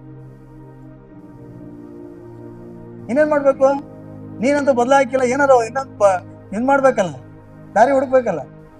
ನೀವ್ ಆಗ್ಲೇಬೇಕು, ನೀವು ಪ್ರಾರ್ಥನೆ ಮಾಡ್ಲೇಬೇಕು. ನಿಮ್ ಮೊಣಕಾಲುವರೆಗೆ ನೀವು ಪ್ರಾರ್ಥಿಸ್ಬೇಕು. ನಿಮ್ ಕುಟುಂಬ ಪ್ರಾರ್ಥನೆ ಮಾಡೋ ಕುಟುಂಬ ಆಗ್ಬೇಕು. ಪ್ರಾರ್ಥನೆ ಅಂತ ಹೇಳುವಾಗ ಸಭೆಗಾಗಿ ಕೂಡಿ ಬರ್ಬೇಕು. ಕೆಲವು ಲೀಡರ್ಗಳೇ ಬರಕ್ಕಿಲ್ಲ, ಕೆಲವು ಹಿರಿಯರೇ ಬರಕ್ಕಿಲ್ಲ. ಪ್ರಾರ್ಥನೆ ಅಂದ್ರೆ ಸಾಕು, ಎಲ್ಲ ಹೋಯ್ತಾರೆ. ಏನ್ ನಿಮ್ಗೋಸ್ಕರ ತಾನೇ ಈ ಪ್ರಾರ್ಥನೆ ಕೂಟಗಳು ಇಡೋದು. ಆಸಕ್ತಿಯಿಂದ ಭಾಗವಹಿಸಿ. ಕೆಲವ್ರಿಗೆ ರಜಾ ಇರಲ್ಲ, ಕೆಲವ್ರಿಗೆ ರಜಾ ಕೊಡಲ್ಲ, ಅವ್ರು ಬಿಡಿ ಹೋಗ್ಲಿ, ಆಯ್ತಾ? ಹಂಗಂತ ಹೇಳಿದ್ದೇನೆ. 3 ದಿನ ಕೂಟ ಇಡುವಾಗ 3 ದಿನ ಮಿಸ್ ಮಾಡ್ಕೋಬಾರ್ದು. 3 ದಿನ ರಜಾ ಹಾಕಿ ಭಾಗವಹಿಸಬೇಕು, ಆ ಪ್ರಾರ್ಥನೆಯಲ್ಲಿ ಪಾಲ್ ತೆಗೆದುಕೊಳ್ಳೋಣ. ಹಲ್ಲೆಲೂಯಾ. ಹಾಗಾದ್ರೆ ಆದಿ ಸಭೆಯಲ್ಲಿದ್ದಂಥ ವಿಶ್ವಾಸದಲ್ಲಿ 4 ಮುಖ್ಯವಾದ ಗುಣ ಇತ್ತು. ಒಂದು, ಅಪೊಸ್ತಲರ ಬೋಧನೆಯನ್ನು ಕೇಳ್ತಿದ್ರು, ಅಂದ್ರೆ ಅವ್ರ ಆಲೋಚನೆ ಕೇಳ್ತಿದ್ರು, ಅವ್ರ ಮಾರ್ಗದರ್ಶನದಲ್ಲಿ ನಡೀತಾ ಇದ್ರು. 2ನೇದಾಗಿ ಸಹೋದರರು ಅನ್ಯೋನ್ಯತೆ ಉಳ್ಳವರ. 3ನೇದಾಗಿ ರೊಟ್ಟಿ ಮುರಿಯೋದ್ರಲ್ಲಿ ನಿರಂತರ ಆಗಿದ್ರು. 4ನೇದಾಗಿ ಪ್ರಾರ್ಥನೆಯಲ್ಲಿ ನಿರಂತರ. ಅಲ್ಲಿ ವಾಕ್ಯ ನೋಡಿ, ಓದುವಾಗ ಆ ವಾಕ್ಯ ಭಾಗದಲ್ಲಿ ಕಡೆಯದಾಗಿ ಒಂದು ವಚನ ಬರ್ತದೆ. ಏನ್ ಬರ್ತದೆ ನೋಡಿ? ಅಪೊಸ್ತಲರ ಬೋಧನೆಯನ್ನು ಕೇಳುವುದರಲ್ಲಿಯೂ, ಸಹೋದರ ಅನ್ಯೋನ್ಯತೆಯಲ್ಲಿಯೂ, ರೊಟ್ಟಿ ಮುರಿಯುವುದರಲ್ಲಿಯೂ, ಪ್ರಾರ್ಥನೆಗಳಲ್ಲಿಯೂ. ಅಲ್ವಾ? ಹೌದಲ್ವಾ? ಅದೇನ್ ತೋರಿಸ್ತದೆ ಅಂದ್ರೆ, ಅನ್ನೋದು ನಿರಂತರ, ಯಾವಾಗಲೂ ನೆಲೆಗೊಂಡಿದ್ರು ಅನ್ನೋ ತೋರಿಸ್ತದೆ. ಹಾಗಾದ್ರೆ ನಾವು ಮನಸ್ಸು ಬಂದಂಗ ಮಾಡ್ತಿದೀವ, ಇಷ್ಟ ಆದಾಗ ಮಾಡ್ತಾ ಇದ್ದೀವ, ಬೇಜಾರಾದಾಗ ಬಿಟ್ಬಿಡ್ತಿದೀವ? ಆ ರೀತಿ ಇರಬಾರ್ದು ನಮ್ಮ ಪ್ರಾರ್ಥನೆ. ಹಲ್ಲೆಲೂಯಾ. ಹಾಗಾದ್ರೆ ಒಬ್ರಿಗೊಬ್ರು ಪರೀಕ್ಷಿಸಿಕೊಳ್ಳೋಣ. ನಮ್ಮ ಪ್ರಾರ್ಥನೆ ಜೀವಿತ ಏನಾಗಿದೆ, ನಮ್ಮ ಅನ್ಯೋನ್ಯತೆಗಳು ಏನಾಗಿದೆ ಪ್ರೇರೆ? ನಾವು ಕರ್ತನ ರೊಟ್ಟಿಯನ್ನು ಮುರಿಯುವಾಗ ಹೇಗೆ ನಾವು ಆಸಕ್ತಿಯಿಂದ ನಿರಂತರವಾಗಿದ್ದೀವೋ ಇಲ್ಲವೋ? ಮತ್ತೆ ಅಪೊಸ್ತಲರ ಬೋಧನೆಯಲ್ಲಿ, ಸೇವಕರ ಅನ್ಯೋನ್ಯತೆಯಲ್ಲಿ, ಸೇವಕರ ಮಾರ್ಗದರ್ಶನದಲ್ಲಿ ನಾವು ಹೋಗ್ತಿದೀವ? ನಮ್ಮ ಕುಟುಂಬ ಸಾಕ್ತಿದೀಯಾ? ಸರಿಯಾಗಿ ನಾವು ತಿಳ್ಕೊಳ್ಬೇಕು. ಹಲ್ಲೆಲೂಯಾ. ದೇವದರ್ಶಕರು ನಿನ್ ಜೊತೆ ಇಲ್ಲ ಅಂದ್ರೆ, ದೇವದರ್ಶಕರ ಒಡನಾಟ ನಿನ್ ಕುಟುಂಬಕ್ಕಿಲ್ಲ ಅಂದ್ರೆ, ನಿನ್ ಕುಟುಂಬ ಆಗ್ಲಿ, ನಿನ್ನ ಆತ್ಮಿಕ ಜೀವಿತ ಆಗ್ಲಿ ದಾರಿ ತಪ್ಪೈತೆ ಅಂತ ಅರ್ಥ. ನೀನ್ ದೇವ್ರಿಗೆ ವಿರೋಧವಾಗಿ ಜೀವಿಸಿದಿ ಅಂತ ಅರ್ಥ. ಹಲ್ಲೆಲೂಯಾ. ಅರ್ಥ ಆಯ್ತಾರ? ಹಾಗಾದ್ರೆ ದೇವ್ರ ಮಕ್ಕಳು ನಮ್ಗೆ ಒಬ್ಬ ದೇವ ಸೇವಕರ ಒಡನಾಟ ಬೇಕು. ಒಂದು ಆತ್ಮಿಕ ಸೇವಕರು ಇರೋರ್ನ ಒಡನಾಟ ಬೇಕು. ನಮ್ಮ ಸಭೆಯಲ್ಲಿ ನಮ್ಗೆ ಸೇವಕರು ಕೊಡಲ್ಪಟ್ಟಿದ್ದಾರೆ. ಅವ್ರು ಯಾರೇ ಆಗಿರ್ಬೋದು, ಅವ್ರು ಓದಿದಾರೋ ಓದಿಲ್ವೋ ಅದು ಮುಖ್ಯ ಅಲ್ಲ. ಅವ್ರು ದೇವರ ಆತ್ಮನಿಂದ ನಡೆಸಲ್ಪಡ್ತಿದಾರಾ? ಅವ್ರು ಸರಿಯಾಗಿ ಉಪದೇಶ ಮಾಡ್ತಿದ್ದಾರಾ? ಅವ್ರು ದೇವರ ಆತ್ಮನ ಪ್ರಕಟಣೆಗಳು ನಮ್ಗೆ ತಿಳಿಸ್ತಿದಾರಾ? ದೇವ್ರ ಅವ್ರ ಜೊತೆ ಇರೋದು ನಿಜನಾ? ನಿಮ್ಗೆ ಅರ್ಥ ಆಯ್ತಾ? ಅವ್ರಿಗೆ ವಿಧಿಯರಾಗಿ ನಡ್ಕೊಳ್ಳೋಣ. ಹಲ್ಲೆಲೂಯಾ. ಆ ಉಪದೇಶಗಳನ್ನು ನಾವು ಕೇಳಬೇಕು. ದೇವರ ವಾಕ್ಯನ ಆಶೀರ್ವದಿಸಲಿ. ಪ್ರಾರ್ಥನೆ ಮಾಡೋಣ. ಕಣ್ಣುಗಳು ಮುಚ್ಚಿ ನಾವು ಪ್ರಾರ್ಥಿಸಿಕೊಳ್ಳೋಣ. ಈ 4 ವಿಷಯಗಳಿಗಾಗಿ ನಾವು ಪ್ರಾರ್ಥಿಸೋಣ. ನಮ್ಮ ಸಭೆ ಈ 4 ವಿಷಯಗಳ ಪ್ರಕಾರ ಆದಿ ಸಭೆಯಲ್ಲಿದ್ದಂತ ಈ ಗುಣಗಳು ನಮ್ಮ ಸಭೆಗಳಲ್ಲಿ ಬರಬೇಕು. ನಮಗೆ ಕೊಡಲ್ಪಟ್ಟ 2 ಸಭೆಗಳಲ್ಲಿ ಬರಬೇಕು. ದೇವ ಜನರ ಮೇಲೆ ಬರಬೇಕು. ನಾವು ಪ್ರಾರ್ಥಿಸೋಣ. ಎಲ್ಲರೂ ಕಣ್ಣುಗಳು ಮುಚ್ಚುತ್ತಾ ಪ್ರಾರ್ಥನೆ ಮಾಡೋಣ. ಪ್ರತಿಯೊಬ್ಬೊಬ್ಬರ ಮೇಲೆ ದೇವರ ಆತ್ಮನು ಇಳಿದು ಬರುವಂತೆ ಪ್ರಾರ್ಥಿಸೋಣ. ಕೇಳಿದ ಹಾಗೆ ದೇವರೇ, ನನ್ನ ಉಪದೇಶಕ್ಕೆ ಒಳಗಾಗಬೇಕು. ದೇವರೇ, ಸ್ವಂತ ಆಲೋಚನೆಯಲ್ಲಿ ನಡಿಬಾರ್ದು, ಸ್ವಾಬುದ್ಧಿಯಲ್ಲಿ ಜೀವಿಸಬಾರ್ದು. ನೀ ನನಗಾಗಿ ಕೊಟ್ಟಂತ ದೇವರ ಸಭೆಗೆ ನಾನು ವಿಧೇಯಳಾಗಬೇಕು. ದೇವರೇ, ನಾನು ಕೊಡಲ್ಪಟ್ಟಂತ ಸೇವಕರಿಗೆ ಉಪದೇಶಕ್ಕೆ ವಿಧೇಯರಾಗಿ ಅವರ ಮಾರ್ಗದರ್ಶನದಲ್ಲಿ ನಾನು ನಡೆಯಲ್ಪಡಬೇಕು. ಸ್ವಾಮಿ ದೇವರೇ, ನಾನು ಸ್ವಂತ ಆಲೋಚನೆಯಲ್ಲಿ ಹೋಗಬಾರದು, ನಾನು ಮೋಸಪಡಿಸಿಕೊಳ್ಳಬಾರದು. ಪ್ರಾರ್ಥಿಸು ದೇವರೇ. ಸ್ತೋತ್ರ. ನಾನು ಸಹೋದರ ಸಭೆಯಲ್ಲಿ ಬರುವಾಗ ಅನ್ಯೋನ್ಯತೆ ಉಳ್ಳವರಾಗಿರ್ಬೇಕು. ನನ್ನಲ್ಲಿ ಹೆಚ್ಚು ಕಮ್ಮಿ ನನ್ನಲ್ಲಿ ಸ್ವಾರ್ಥತೆ ಹೆಚ್ಚಿಸುವಿಕೆ ಇರಬಾರದು. ದೇವರೇ, ಕೇಳಿ ಯೇಸು ಸ್ವಾಮಿ ಬಳಿಯಲ್ಲಿ ಕೇಳಿ. ದೇವರೇ, ನನಗೆ ಸರಿ ಸಮಾನತೆ ಕೊಡು. ನಾವೆಲ್ಲರೂ ಒಂದಾಗಿರುವಂತ ಮನಸ್ಸು ಕೊಡು ದೇವರೇ. ನಾವೆಲ್ಲರೂ ಒಟ್ಟಾಗಿ ದೇವರೇ ನನಗಿಂತ ಅವರು ಉತ್ತಮರು ಎಂಬುದಾಗಿ ತಿಳ್ಕೊಳ್ಳುವಂತ ಆಲೋಚನೆ ನನಗೆ ಕೊಡಿ, ಆ ಮನಸ್ಸು ನನಗೆ ಕೊಡಿ ಅಂತ ಕೇಳಿ. ರೊಟ್ಟಿ ಮುರಿಯೋದ್ರಲ್ಲಿ ಪ್ರತಿ ತಿಂಗಳು ನಿನ್ನ ಮೇಜಿನಲ್ಲಿ ಪಾಲ್ಗಾರನಾಗುವಾಗ ನಾನು ತಪ್ಪದೆ ಸ್ವಾಮಿ, ಅದನ್ನ ಭಯ ಭಕ್ತಿಯಿಂದ ನಾನು ನಿರಂತರವಾಗಿರ್ಬೇಕಾದ್ರಲ್ಲಿ ಪಾಲ್ ತೆಗೆದುಕೊಳ್ಬೇಕು. ನಾನು ಸ್ತೋತ್ರ ಮಾಡ್ತೀನಪ್ಪ. ಕೇಳಿ ಪ್ರಾರ್ಥನೆ ಮಾಡುವ ವಿಷಯದಲ್ಲಿ ದೇವರು ಕೇಳಿ. ದೇವರೇ, ನಾನು ಪ್ರಾರ್ಥಿಸ್ತೀನಿ. ಇನ್ನು ಮುಂದೆ ವ್ಯಕ್ತಿಗತವಾಗಿ ಪ್ರಾರ್ಥಿಸ್ತೀನಿ, ಕುಟುಂಬವಾಗಿ ಪ್ರಾರ್ಥನೆ ಮಾಡ್ತಿದ್ದೀನಿ. ಸ್ತೋತ್ರ. ಹಾಲೆಲೂಯ. ಸಭೆ ಪ್ರಾರ್ಥನೆಗಳಿಗೆ ನಾನು ಭಾಗವಹಿಸ್ತೀನಪ್ಪ. ಯೇಸುವಿನ ನಾಮದಲ್ಲಿ ಕೇಳಿ ದೇವರ ಸಮ್ಮುಖದಲ್ಲಿ ನಾನು ಪ್ರಾರ್ಥನೆ ಮಾಡಿಸ್ಕೊಳ್ಳಕ್ಕಾಗಿ ಇತರನ್ನ ಹುಡಿಕೊಂಡು ಹೋಗಲ್ಲ. ನಾನು ಪ್ರಾರ್ಥನೆ ಮಾಡೋ ವ್ಯಕ್ತಿ ಆಗ್ತೀನಿ. ನನ್ನ ಪ್ರಾರ್ಥನೆಗೆ ಉತ್ತರ ಕೊಡು ಸ್ವಾಮಿ. ನಾನು ಪ್ರಾರ್ಥನೆಗಳಿಗೆ ಉತ್ತರ ಕೊಡಿಯಪ್ಪ. ಹಾಲೆಲೂಯ. ಸ್ತೋತ್ರಪ್ಪ. ಪ್ರಾರ್ಥಿಸೋಣ.